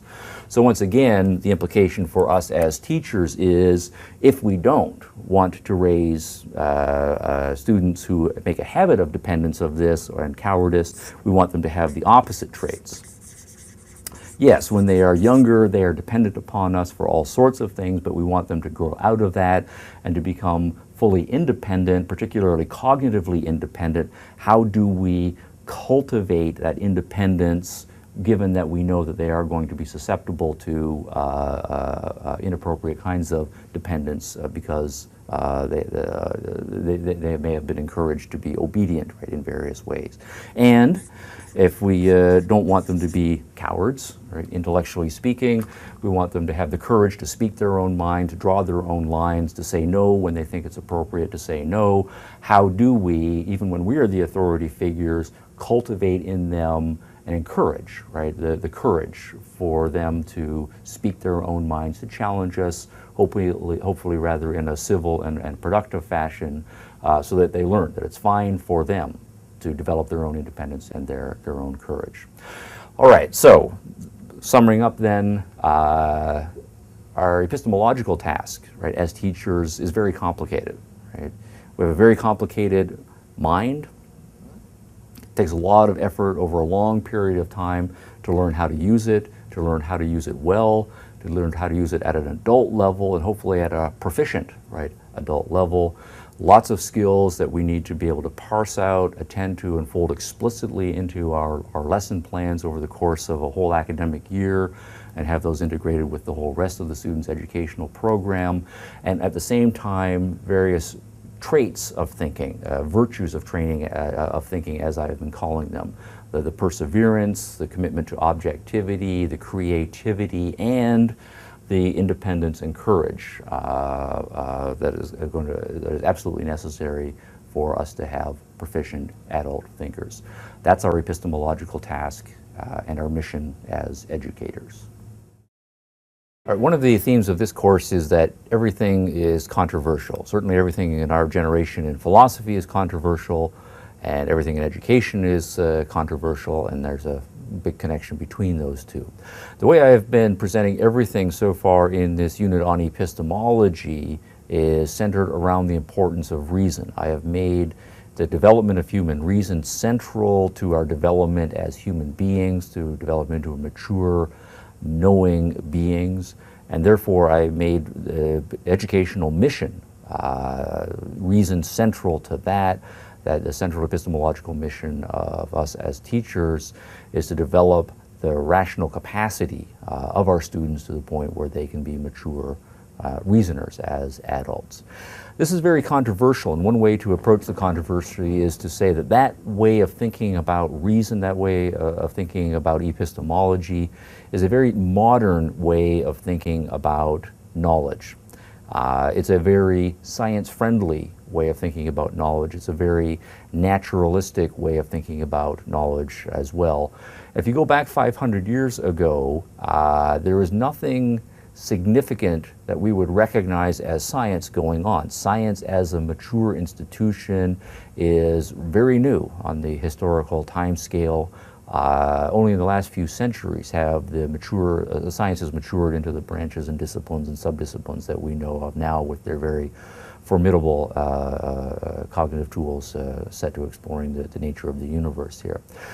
So I want to go back 500 years and talk about the transition from an older way that had been long established in Western civilization for certain, and how we transitioned out of that to this more modern epistemology, but still the ongoing battle between the older traditional epistemology and the more modern reason-friendly epistemology is still with us up to our contemporary times.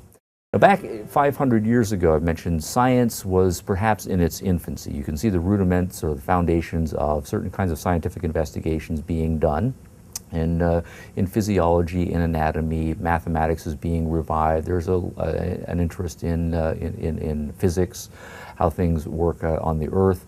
And there's a very lively interest in astronomical issues. And I want to focus on astronomy as one of the great battlegrounds in the early modern world, or in the Renaissance, as being one of the great epistemological battles, where the battle was joined between a traditional epistemology and a newly emergent or re-emergent pro-reason, pro-science epistemology. First name I want to mention is the name Copernicus. Copernicus is perhaps famous to you as the reintroducer in the modern world of the idea that the Earth is not at the center of the solar system, but rather the Sun is at the center of the solar system. So rather than having the Earth at the center of the solar system and all of the other planetary objects that we know of, including the Sun and our Moon, as satellites around the Earth being the center of the action, the Earth in the Copernican model is a satellite of the Sun, as are all of the other planets and the Moon that we know of. Now, I say that Copernicus reintroduced this hypothesis in the modern world. There were Greek astronomers who had hypothesized that close to 2,000 years earlier, but that knowledge had died out, or that hypothesis had died out throughout most of the medieval era, and Copernicus reintroduced it. He did not, however, publish this hypothesis in his lifetime because he was afraid of the consequence of his publishing the hypothesis that the Sun is at the center of the solar system. And he was afraid with very good reason. Rumor has it that toward the end of his life, when he knew he was dying, he allowed his manuscript to go to press, and he may or may not have seen a copy of it before he died himself. But this was a push-button issue, and it was treading on dangerous territory, particularly dangerous theological territory. This is an era when Europe is still largely unified under Catholicism as the dominant version of Christianity.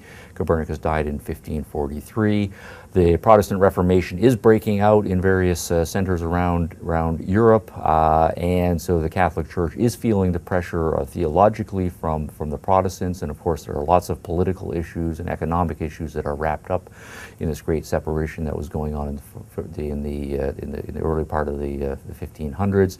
But Copernicus, during his lifetime, did not feel comfortable advancing a radically new scientific hypothesis that displaced the Earth from being the center of the solar system.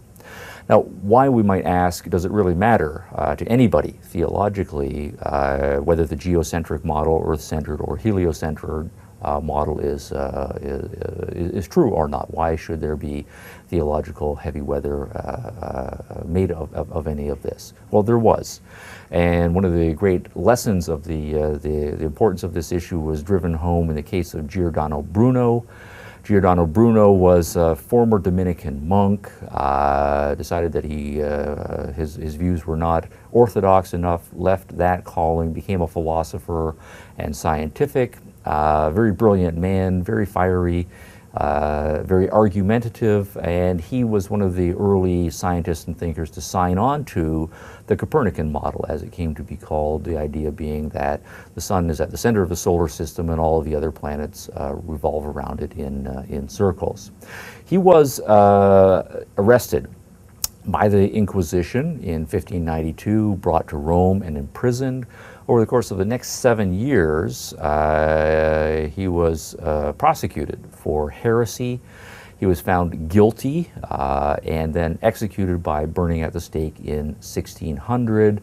And there were lots of issues on the table about what exactly Bruno's heresy amounted to, but one of the central issues was indeed his advocacy of the idea that the Earth is not at the center of the solar system. Why does this matter here? Well, there are lots of issues here. One of the issues, of course, is that the religious authorities are always sensitive to pagan forms of religions reasserting themselves. So one of the issues could have been, if you make the Earth not at the center of the solar system, but instead you put the sun at the center of the solar system, that can encourage the reintroduction or the rejuvenation of various forms of pagan sun worship, and various forms of paganism are on the church's minds here. But the more important issue here is, I think, an epistemological issue. The issue is, in epistemology, how do we come to know? What authority do we rely on in making up our minds on not just the routine day-to-day things in our lives, but especially the important things in our lives? And the place of ourselves in the cosmos, that is a theologically significant, philosophically significant kind of issue here. And so one of the issues is a theological issue that if we then say the Earth is a satellite around the sun, well, the Earth is then no longer the center of God's creation.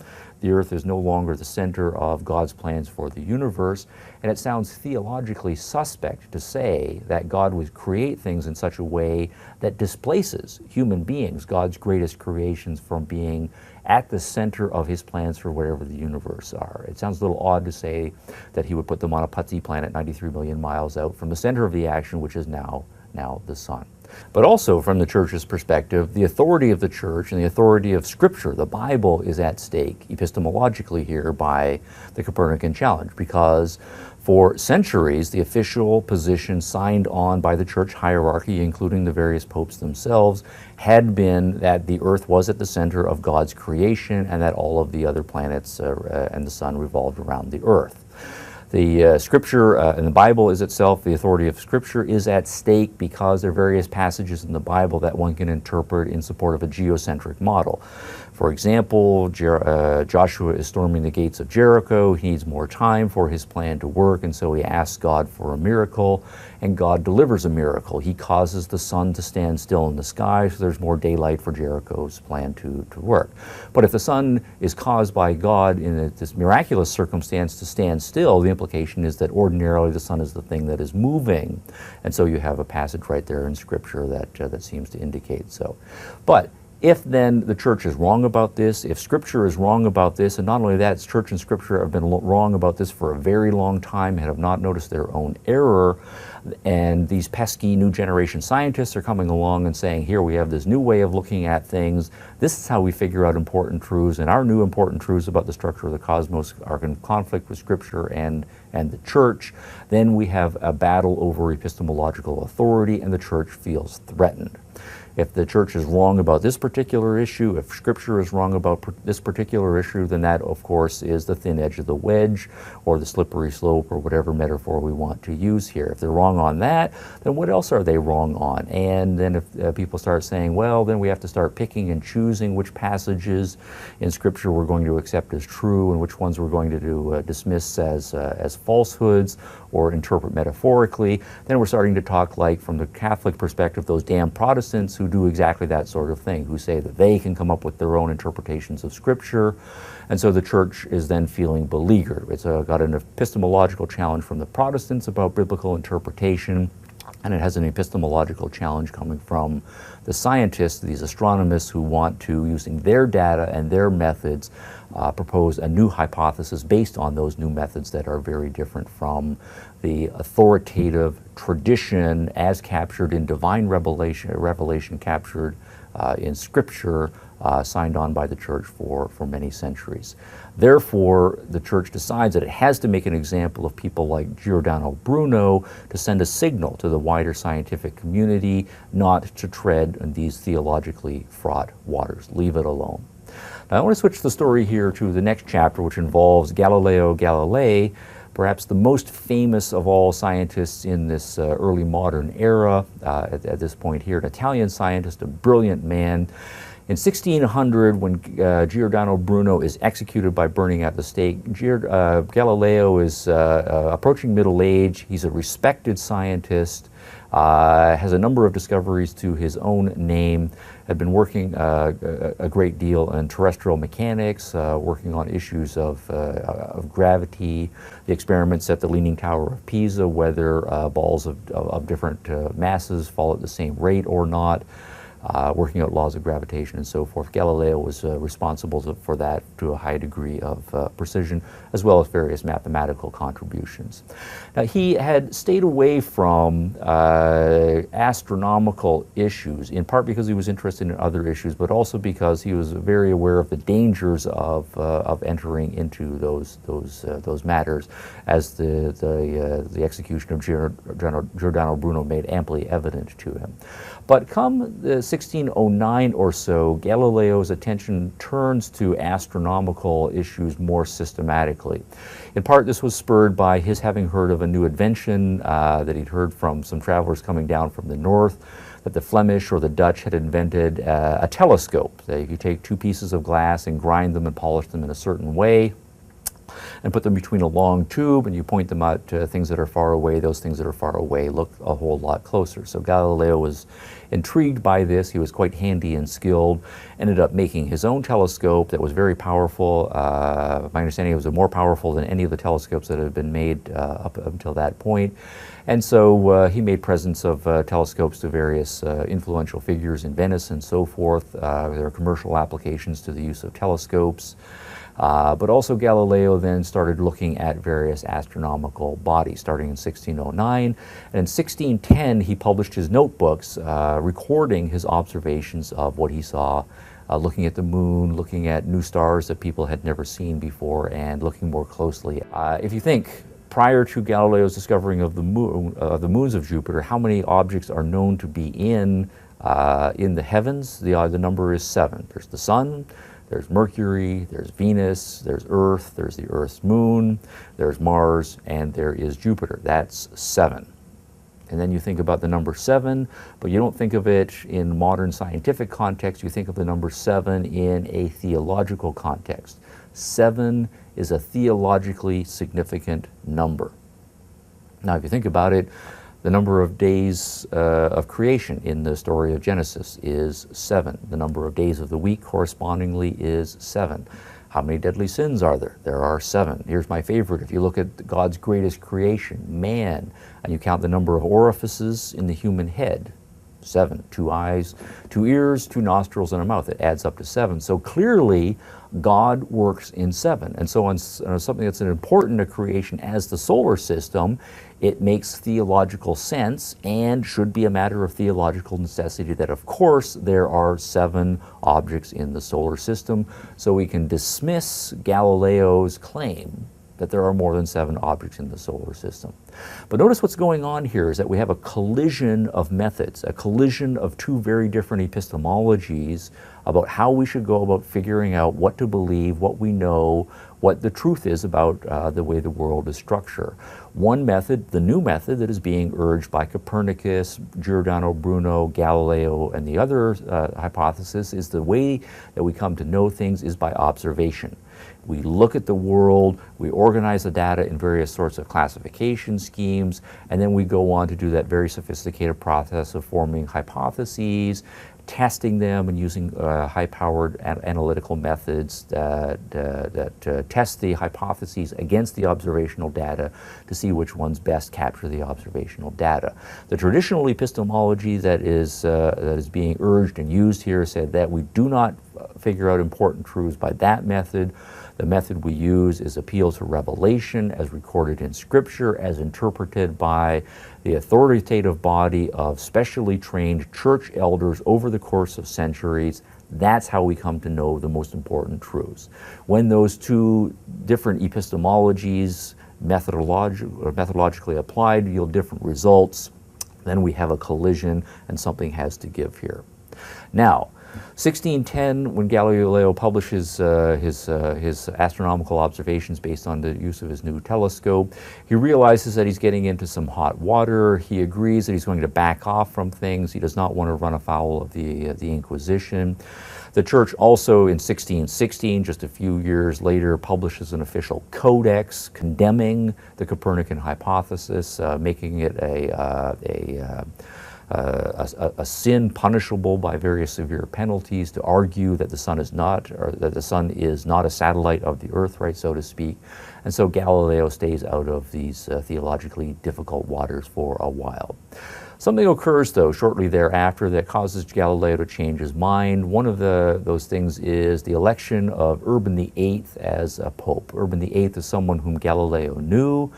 He was a more liberally educated scholastic, more humanistic in his orientation, and so Galileo thought now with this new reform-minded, more liberal-minded humanistic pope, it was now safe for him to come out publicly and advocate what he thought was in fact the true hypothesis about the structure of the solar system. So he goes to work on a manuscript which he publishes in 1623. He is rhetorically still playing it somewhat safe here. He catches it in the form of a dialogue where you have an advocate of the Copernican model and you have an advocate of the Ptolemaic model, or the sun-centered model, or the earth-centered model, and they go into an extended debate back and forth, argument, counter-argument about which of the models is better.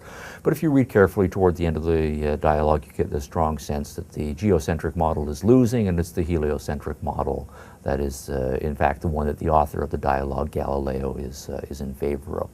Galileo receives a very angry and almost immediate invitation to come down to Rome. It's actually a summons, get down here to Rome. We will have discussions, right, with the appropriate theological officers about this new work that you have authored. Galileo has shown the implements of torture that are used on those accused of various theological misdemeanors and crimes, and he is told in no uncertain terms, if he does not publicly recant his advocacy of the Copernican model, those implements will be used on him despite his high standing as a scientist, despite his now being in late middle age. There will not be any quarters shown. The stakes are too high. Galileo thinks it over, decides not to call their bluff. He goes public, recants his advocacy of the Copernican model. He is then confined for the rest of his life, which is about another 10 years or so, to house arrest, and not allowed by the church to publish anything until his death in 1642 or so. The point here is a collision in the early modern world over epistemology. How do we come best to know truth? And what we find is the church, as the exponent of the dominant mode of doing religion in the West at this time, is in what it thinks to be a life and death battle over epistemological supremacy with emerging science. And so this is a debate that has to be resolved intellectually, and it also has to be resolved politically. At this point, the church wants to be the intellectual authority, the epistemological authority on all important matters, and it also is in a position politically to exert the muscle necessary to back up that epistemological authority. Bruno is executed, Galileo is silenced, but nonetheless, the debate is joined, the battle is joined, and the early modern world is about to enter into a new era. All right, Galileo died in 1642, and I'm going to consider that the end of an era. What we'll call here phase one, what I've been talking about so far, starting roughly around 1543 with the death of Copernicus, the originator of the heliocentric model of the universe. We have a great battle then between the early scientists and the church for epistemological supremacy. Should we use the more empirical observation reason-based method, or should we only use reason if it is compatible with and nested within a broadly revelatory, scripture-based and tradition-based epistemology that the church is in charge of here? So phase one then is that particular battle. So we have Copernicus here. We have Giordano Bruno silenced in 1600, partway through this transition here. And in 1642, we have the death of Galileo. All right, 1642 is also coincidentally the year that Isaac Newton is born to the north in England, and that is significant because Newton's status and stature in the scientific landscape of the modern world can't be overestimated. He is huge, but in part he is made possible by the new intellectual landscape that occurred, and partly driven by the events that had gone on in the early century. If we have a century of very smart people doing innovative work in the sciences, being fearful of treading on sensitive theological toes, that can't but help but have long-term consequences for the intellectual health of your nation. The Renaissance started in Italy, but after 1642, on my interpretation, the Renaissance was largely over for Italy. Up until 1642, the best universities were in Italy. The best professors had been attracted there quite regularly. Students from all over Europe wanted to go to those universities to get the best training that they possibly could. But if the message is, if you say things that aren't safe, you will be burned at the stake, or you will be threatened with torture, you will be confined to house arrest, that sends a signal to various bright, independent-minded people. Don't go there if you want to do the first-rate intellectual work that you want to do in your career. So what happens then is that the center of intellectual activity shifts to Northern Europe. By the time we get to the middle part of the 17th century here, Europe is more or less split into a Protestant North and a Catholic South, a couple of exceptions there. But the Protestants, that's not to say that the Protestants were always nice to each other or nice to Jews or nice to Catholics, but the Protestants had evolved more of a live and let live, religiously tolerant attitude, partly because there were so many different religious sects. You can't continually fight and kill each other. And so there was a much more practice of tolerance on religious matters, and that spilled out into all kinds of other matters as well. And what this meant was that by the time we get to the end of the 17th century, most of the first-rate intellectual work and all of the great breakthroughs are being done in the north of Europe, in England, in Holland, And it is there that we find the rise of the next great generation of great universities and first-rate intellectual thought. And so phase 2 is, if we stick to the scientific community here, Isaac Newton being the great exemplar, working in England, mostly focused at the University of Cambridge. Now, what we then have, intellectually speaking, in terms of the epistemological battle is that it is no longer possible for the Catholic Church to assert its intellectual authority over all of Europe. The Catholic Church is no longer the uniformly viewed intellectual authority or the universally viewed moral authority over all of Europe. There are lots of other intellectual authorities, lots of other moral authorities out there. So the church's hold is significantly weakened. Also, we are, by the time we get into the 1700s, entering into the era of a broad separation of church and state. In some cases that becomes formalized, in other cases it becomes informally the cultural practice in certain sorts of institutions. And what this means is that for those in theological positions of power, certain political tools or political weapons are increasingly being taken out of their hands. And from their perspective, as far as these early scientists go, the scientific cat is out of the bag. We can't just shut them down, intellectually speaking, and expect them to listen to us. And if we tell them to shut up and they don't shut up, we can't just shut them down by burning them at the stake and confining them to house arrest or otherwise censoring them. The scientists are doing what they're doing it well, science is growing in prestige, and the scientists are increasingly encroaching on territory that religion had previously had a monopoly on. And in some cases, in the judgment of the educated people, the new answers that the scientists are coming up with are a whole lot better than the answers that the church had traditionally signed on with, further decreasing the prestige of the church and of religion in general, and dramatically increasing the prestige of science here. So what we have here is an era of both intellectual and political authority, being resided in the religion of the time and institutionalized in the church. But by the time we get over to the early 1700s, the center of gravity has shifted, and what we have is the church and religion more on the defensive, and it is the scientific method, and more broadly, the method of using reason to approach intellectual matters is the institution that is on the rise here. So put it in a slightly cutesy fashion, phase 2 then involves a change of strategy for the church. People will no longer believe us just because we say so, and we can't force them to believe what we want them to do so. So there's a fairly dramatic shift in the intellectual strategy used by many of the theologians, and I think of it as an if you can't beat them, join them kind of strategy.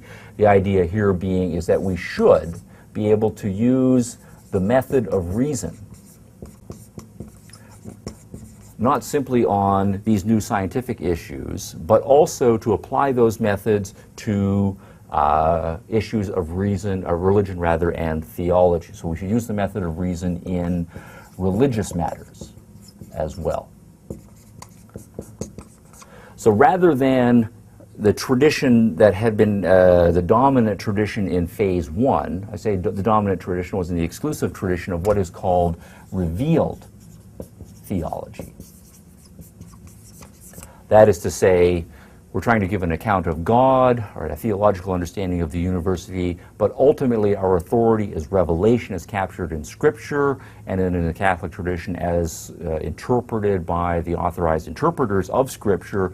Rather than this being our fundamental epistemological approach, what we will do in theology is embrace more systematically a theological tradition known as natural theology. And natural theology sounds a lot like what scientists do. That is to say, we're still trying to give an account of God, but we're trying to give an account of God through nature. And what we will do is, just like rational people everywhere, try to prove the reasonableness of believing in the existence of God and believing in our particular God as being a reasonable supposition as well.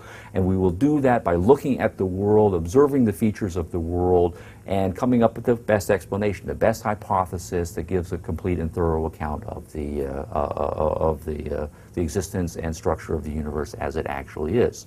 And then the new hope in phase 2 is that if we do what the scientists do in their particular fields, we can prove to a reasonable person that belief in the existence of God is a reasonable thing to do, and if we are Christian, as most people in Europe still were at this point, that the belief in the Christian religion in particular is also a reasonable belief as well.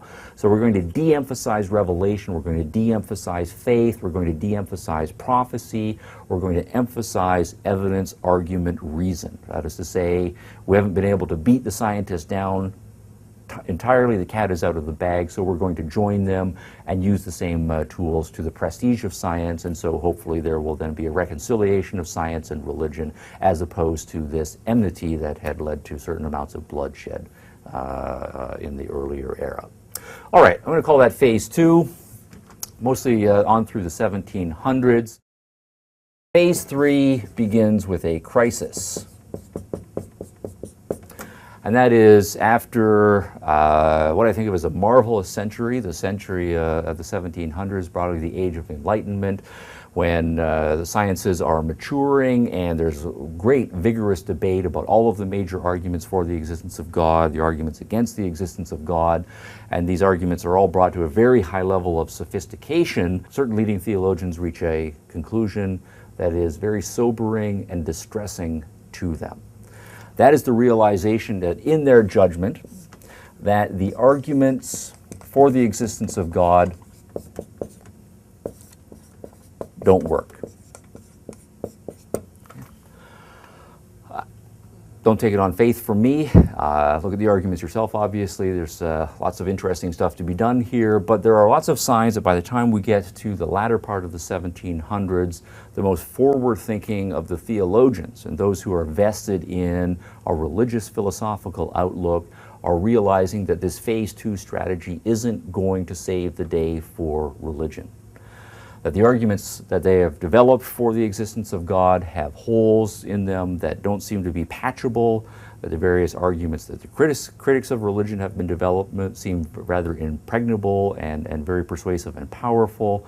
And so there's a problem here. It's a very severe problem. We do no longer have the intellectual authority based on revelation and tradition. We don't have the political muscle to be able to enforce our will any longer, and it seems like that having adopted the tools of reason, that we're losing that particular battle as well. And the trend then seems fairly clear. If all of our tools, intellectual, moral, and political, are being taken away from us, and science is growing in prestige and coming up with naturalistic explanations, and religion is being pushed into the background of life, where in a generation or 2 generations or perhaps a century is religion going to be? The trend lines seem to be fairly unmistakable to thinkers at the end of the 18th century, and that was that religion was on its way out, and it would be a thoroughly naturalistic understanding of the universe that was on its way in. But if you are invested in and committed to a religious, philosophical way of looking at the world, that then is a crisis. And so the most forward-thinking then of the theologians of the late 18th century are setting their minds to how can we salvage religion in the modern world? How can we make religion intellectually reputable in a world that is increasingly secular, naturalistic, pro-reason, pro-observation, distrustful of the traditional religious and church institutions here.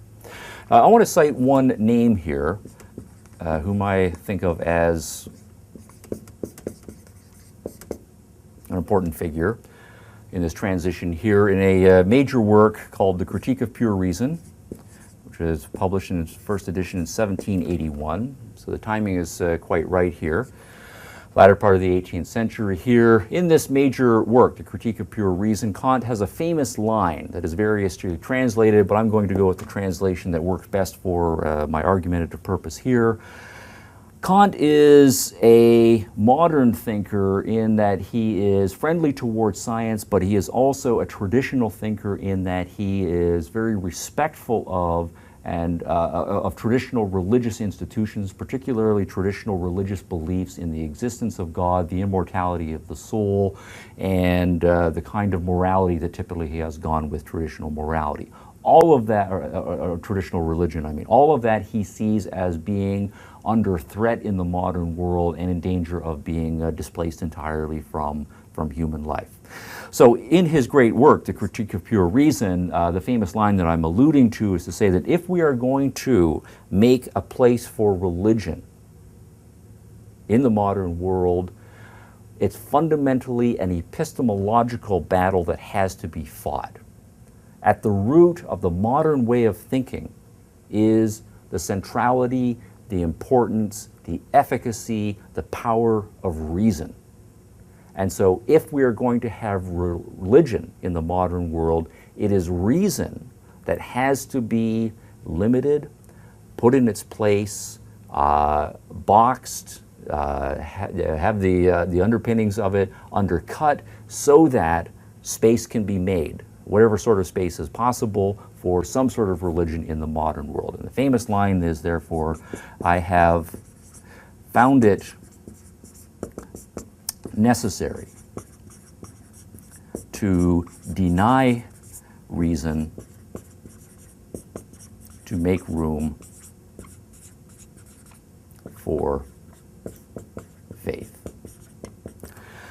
And in the Critique of Pure Reason, which I'm using here as a benchmark, landmark work on the intellectual horizon here, one of the major projects of the Critique of Pure Reason is precisely to do that, to show that reason has certain kinds of limitations, to undercut its pretensions in Kant's view of being able to answer all of life's important questions, philosophical questions, and thereby salvaging some space for faith, faith in traditional religious doctrine, recast for the modern world. So what we have here is then another strategic shift epistemologically, right? No longer is it simply a matter of imposing by intellectual and political authority, right, a religious way of looking at the world. No longer is it a matter of trying to find a compatibility of method between reason and traditional religious belief in what I'm calling phase two here. Instead, we are going to the position as announced by Kant here that the battle is a reason versus faith battle, that it's an either or, and that one has to choose sides in a polarized debate.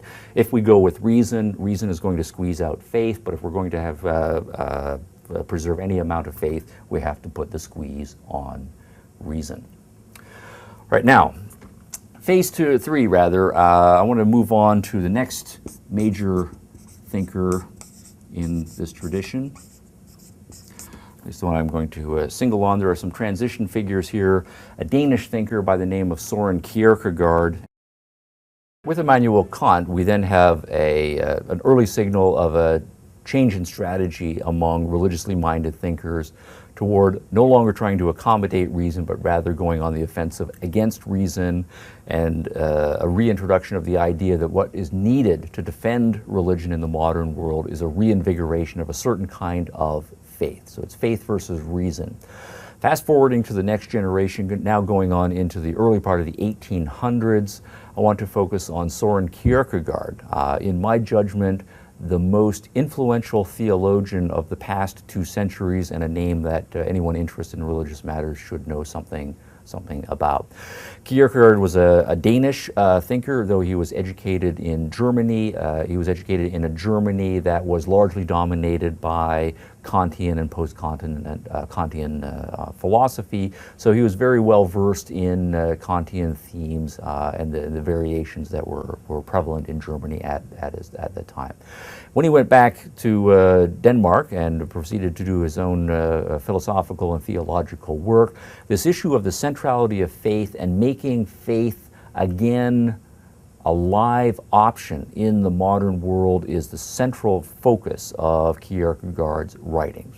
And I want now to turn to a quotation from Kierkegaard to indicate the strategic approach here as he sees it. All right, so here's the quotation. Quote, "For whose sake is it that the proof of the truth of Scriptures is sought? Faith does not need it. Aye, it must even regard the proof as its enemy." Okay. Now Kierkegaard is making 2 points here in this quotation about faith. First, on the one hand, he is saying, if you have faith, whatever faith is, you do not need proof. Right? So proof is, in a way, irrelevant to faith. All of the things that go on in proof, issues of evidence and classification and experiment and analysis and logical argumentation, all of that is completely irrelevant for a person who is a person of faith. But he's also saying something stronger, and that's in that tail clause there where he goes on to say, faith has to regard the proof as its enemy.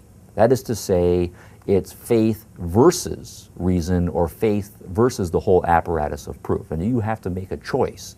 Are you a person of faith, or are you a person of reason? That's the dilemma of the modern world, and the only dilemma that has to be faced squarely if religion is going to have a chance in this new modern world.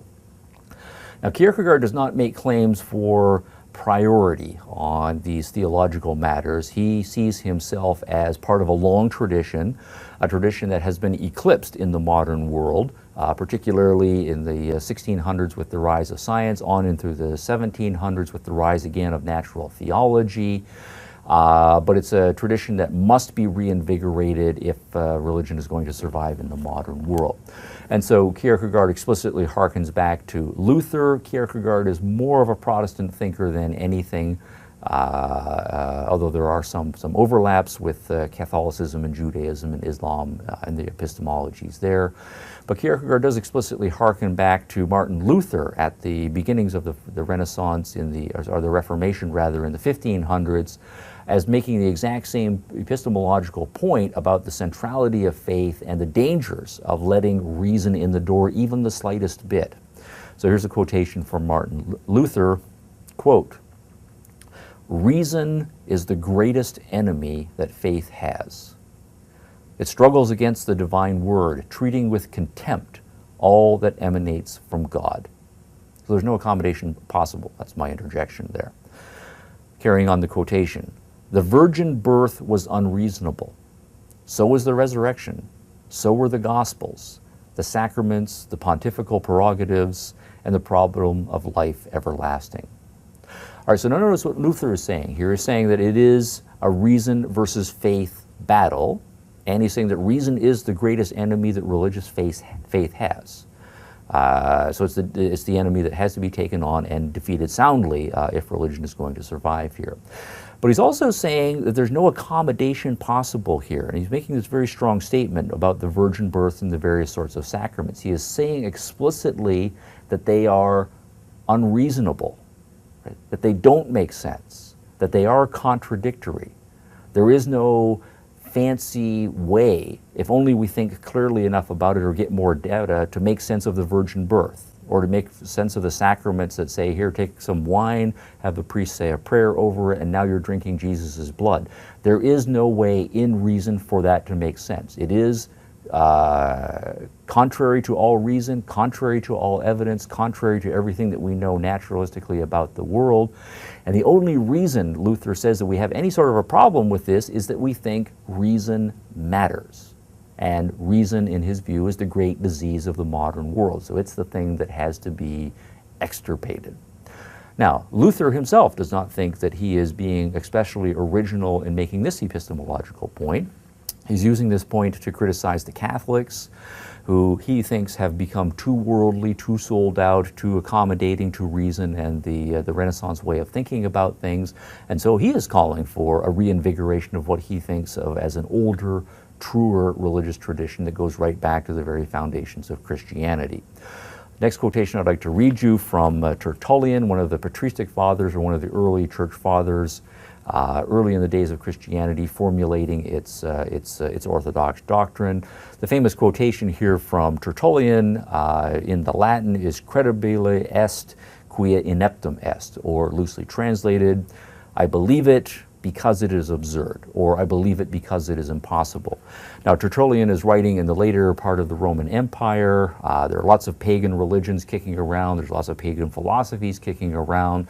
Christianity is struggling for its place at the table and hoping for supremacy there. But it's very much part of the intellectual milieu of the time, and of course it's being criticized for all the reasons that people traditionally have criticized Christianity. The pagan philosophers and all the various other religions would be saying to Christians, you say, well, you believe that God is one, but you also believe that he's three, you also believe he died, he came back to life, you believe that bread wafers can be turned into flesh, right, and that virgins give birth, right, and so forth. It's all ridiculous, it's all absurd, it's all contradictory, it's all impossible. And Tertullian's point, rhetorically, is to say, yes, of course it is impossible. It is irrational, and that's precisely why I believe it. That's what faith consists in. And so the tradition then that Kierkegaard is hoping to reinvigorate is the same tradition that Luther is hoping to reinvigorate, and it's the tradition that back in the early days of Christianity, Tertullian and the others were urging upon Christianity as its only hope of salvation against all of the more reason-friendly philosophies and religions of the time. Now again, Tertullian is not making claims of originality here about epistemology and the centrality of faith to the Christian religious tradition. And he, like any good Christian, will say, if you want to know how to be a good Christian, of course, you go back to the source, and the source is Scripture. And in Scripture, you get all of life's lessons about all of the important things, what it means to be a good person, the right things to believe, the right things to do, and so forth. And if we want to know the right epistemological lessons, then of course we should go back to Scripture to get the right lessons there. And the lesson that Tertullian tells us to go back and read is the same lesson that Luther tells us to go back and read. It's the same lesson that Kierkegaard tells us to go back to read. It's the story right in the very first book of Scripture, the book of Genesis. It is the story of Abraham. And the argument is that if we want to understand what faith is, there is no better place than to go back and reflect on the story of Abraham. Abraham gives us the true story of what the virtue and the practice of faith involves, and this is the only thing that can save Christianity in the modern world. All right, so we're going back to the story of Abraham as pointed there by Tertullian, by Martin Luther, and by Kierkegaard. And Kierkegaard wants in the 19th century, in the 1800s, to save faith by pointing us back to what he takes to be the fundamental, true epistemological story as captured in Scripture. Now, the story of Abraham, of course, we'll do the short version here. It starts with Abraham being an elderly man, getting on in years, and married to Sarah, who's also getting elderly. And one of the great sorrows of Abraham's life is that he and Sarah have not had a child together. It's thought that Sarah was the one who was barren here. Abraham had fathered a child with one of his slave women, Hagar. She bore him a son named Ishmael, but the woman to whom he was legally married, Sarah, was unable to conceive, and so they were quite distraught with this. Now, as the story goes, he receives a message from God that he should not despair about this issue, that in fact Sarah is going to become pregnant, she will give birth to a son, and through that son, the message from God says is that Abraham will become the father of a mighty nation with a multitude of people, right, and so forth. Now, Abraham is moderately skeptical here, so he's not sure that this is actually going to happen. But the point I want to put on the board here, first off, is that from Abraham's perspective, right, there's a particular relationship that he is now entering into with God as a result of this communication that he has received from God. As it happens, Sarah does become pregnant. She does give birth to a son. They name the son Isaac, and he grows up to be a youth. And Abraham, in return for his obedience to God, is in his covenant position of now being at the head of what he thinks will be a great and mighty nation in the future here. All right, fast forward. Next part of the story is Abraham receives another message from God, this one much more disturbing.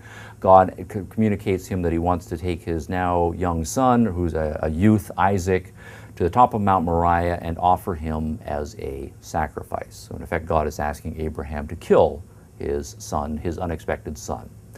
Okay, so that's the bare bones of the story here. We get to this point in the story. Kierkegaard asks us to pause. Luther asks us to pause and reflect on Abraham's circumstance. If we really want to understand faith, we have to put ourselves in Abraham's sandals, right, so to speak, and understand his torment of what is being asked here compared to and in conflict with everything that he thinks is going to happen with the future of his life and destiny and family in this particular case.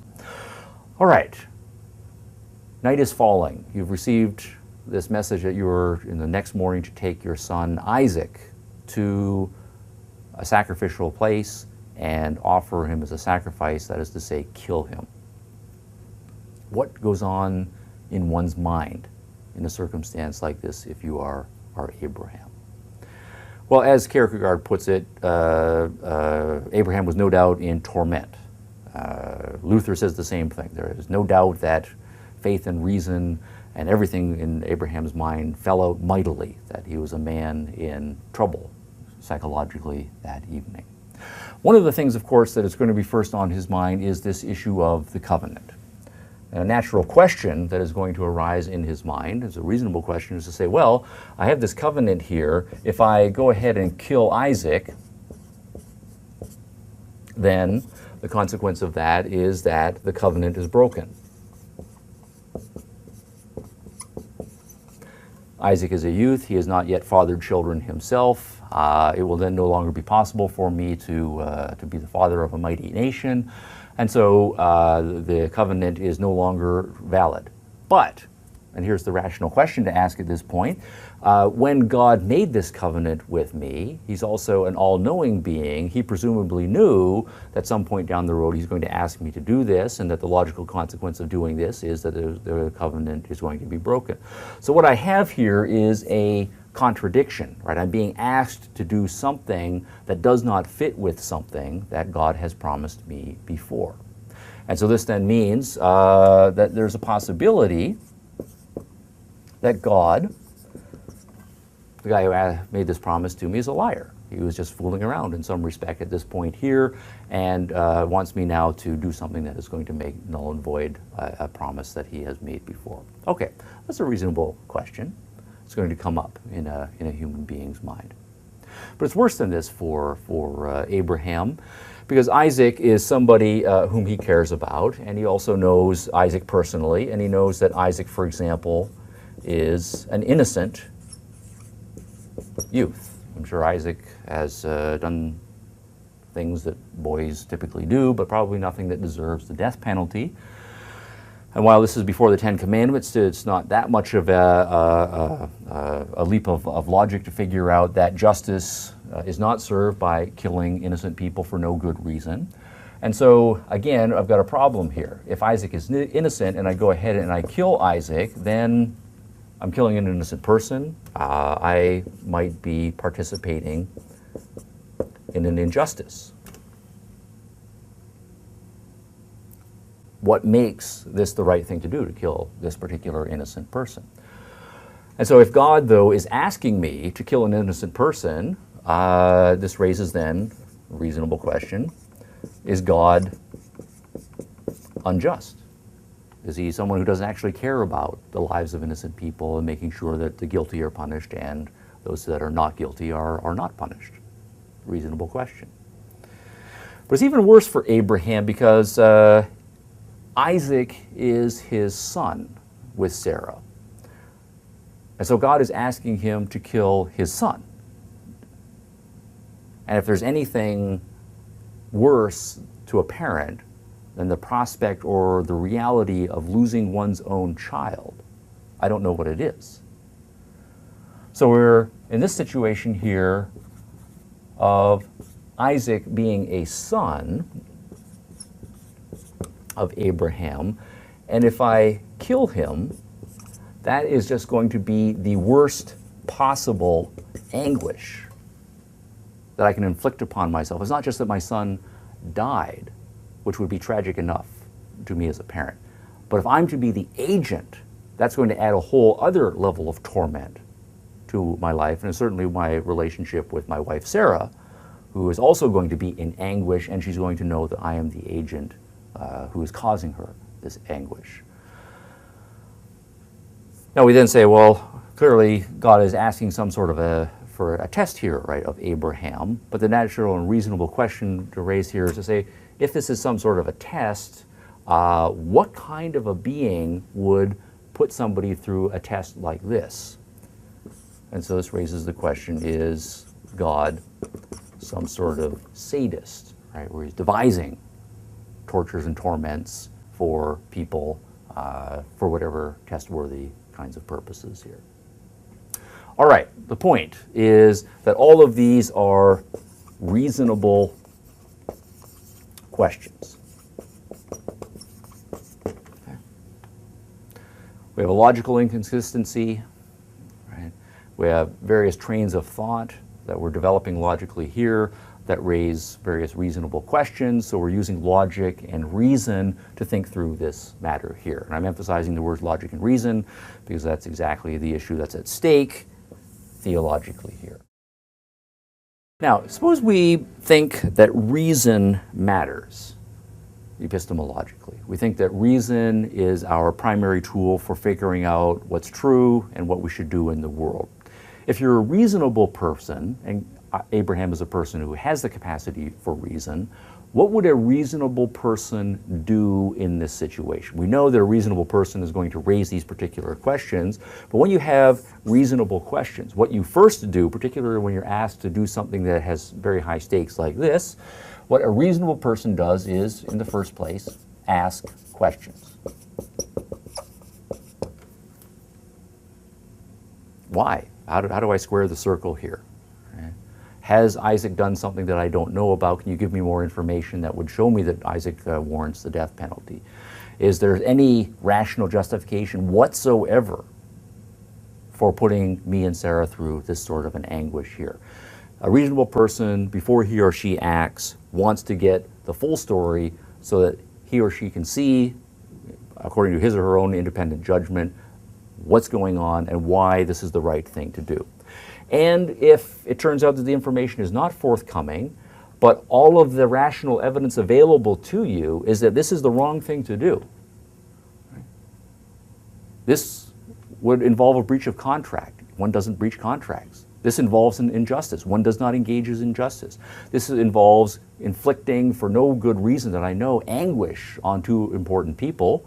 That's not something that one does as a reasonable person. And it seems like that the order is coming from a being that is morally suspect, a liar, a potentially unjust person, someone who might be sadistic. You do not act on suggestions or commands from somebody who is morally suspect like that. So you ask questions first, and you only act if you judge it to be a moral action. That is to say, all of your questions are answered to your satisfaction, and you in your judgment believe that it is the right thing to do. Now, this way of framing the issue is what Kierkegaard and Luther want us to do, because we then go to the next step in the story, what Abraham actually did the following morning when he woke up. He summoned Isaac to his side, took him on the expedition up to Mount Moriah, laid him out on the stone for the sacrificial offering, took a knife that had been sharpened, raised it up, and committed to the act of killing his son Isaac. And then at the last moment, of course, there's an intervention, a divine intervention. Abraham's hand is stayed, and it's all called off. Now the point, though, is that from the theological perspective, is that Abraham, I'll put this over here, passed the test. Okay. From the theological perspective, this is a success story. If we ask what the test was, the standard answer is to say it was a test of his faith. And this then puts us in a position to understand what is meant by biblical faith in this Western scriptural tradition here. What is faith? Well, faith is what Abraham had that enabled him to do what he did. Because what we know he did is he was unquestioning.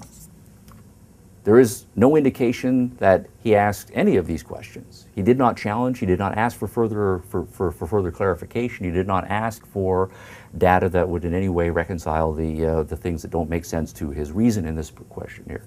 And he then acted obediently. He did what he was commanded by higher authority without question. But it's even stronger than that, because it's unquestioning obedience in defiance of his reason, right? In contradiction to his reason. His reason says, don't do it. His reason says, ask questions, right? And so what it requires for Abraham to have faith and act as a faithful person would is to shut down his reason, to turn off his mind, not to ask those questions, to set it aside, and to will himself to act in ignorance according to what higher authority has told him to do. All right, so what we then have is this as the interpretation of what faith consists in. As far as I know in Scripture, Abraham is the only hero of epistemology. There are lots of heroes to the religious tradition for various other traits, but this epistemological lesson, I think Kierkegaard, Luther, and Tertullian are exactly right to point us to as defining from the Western religious tradition what the core epistemological virtue is, faith, and this is the interpretation of what faith requires. So it is faith versus reason, and if we're going to then reinvigorate faith in the modern world, the argument is we have to slay reason now that it is an extraordinarily powerful vehicle for knowledge pursuit in the modern world. I want to return now to some actual quotations from Luther and Kierkegaard, again reflecting precisely on the story of Abraham. We just did an outline of the biblical interpretation of the Abraham story in Genesis, making the conclusion be that reason and faith are in direct contradiction within Abraham's psychology, given the situation that God has set up for him here. And then what made Abraham a good person, epistemologically from the religious perspective, is that he precisely set aside his reason in this context in order to act obediently and without question to do what God required him to do. So here is Martin Luther reflecting on the story of Abraham on precisely this point here, in high rhetorical language here. Quote, "It is a quality of faith that it wrings the neck of reason. But how? It holds to God's word, lets it be right and true, no matter how foolish and impossible it sounds. So did Abraham take his reason captive and slay it, inasmuch as he believed God's word, wherein was promised for him from his unfruitful and, as it were, dead wife Sarah, God would give him seed. There is no doubt faith and reason mightily fell out in Abraham's heart about this matter, yet at last did faith get the better and overcame and strangled reason, that all cruelest and most fatal enemy of God. So too do all other faithful men who enter with Abraham the gloom and hidden darkness of faith. They strangle reason and thereby offer to God the all-acceptablest sacrifice and service that can ever be brought to him." All right, now I'm not sure acceptablest is a real word, but that's how the translator did it in this particular case. But notice what Abraham is saying, that Martin Luther is saying about Abraham. It's a direct contradiction between faith and reason. It's an either or, and that reason has to die if faith is going to succeed. That does require that one enters what he calls the gloom and hidden darkness, right, of faith. Right? The hidden darkness because religion requires you to act in the dark. You don't know why you're doing what God wants you to do. And the gloom because, well, as with Abraham, one is asked to do some fairly gloomy things. Now, Kierkegaard, reflecting on the same story from Abraham, writes, quote, "Abraham surrendered himself to the paradox which is capable of transforming murder into a holy act well pleasing to God," unquote. Let's pause on that. Abraham's faith transforms, in Kierkegaard's view, murder into a holy act. And this is the dichotomy, right, in a nutshell here. If Abraham had succeeded in killing Isaac, and we go to Abraham and say, Abraham, why did you do that? How do we describe what Abraham does? From a naturalistic, rational perspective, Abraham is a murderer. He is a vile, evil being.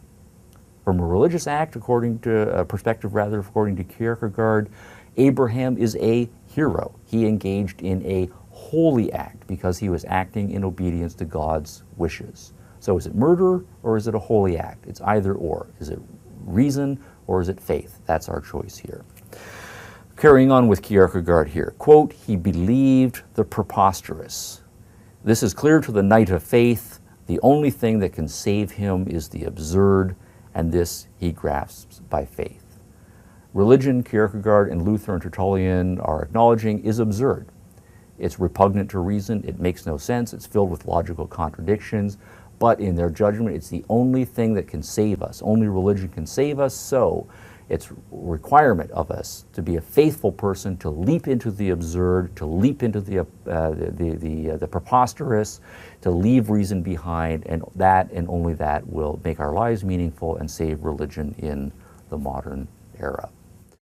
All right, now that said, I want to summarize all of this epistemological battle in terms of a polarity. Right, on the one hand, I've portrayed the debate in very polarized terms. At the one end of the spectrum, we have a strong advocacy of reason, which is to say what we do as human beings is gather all of the best available evidence to us. We process it individually through various sophisticated methods that we can learn and automate and apply consciously when necessary.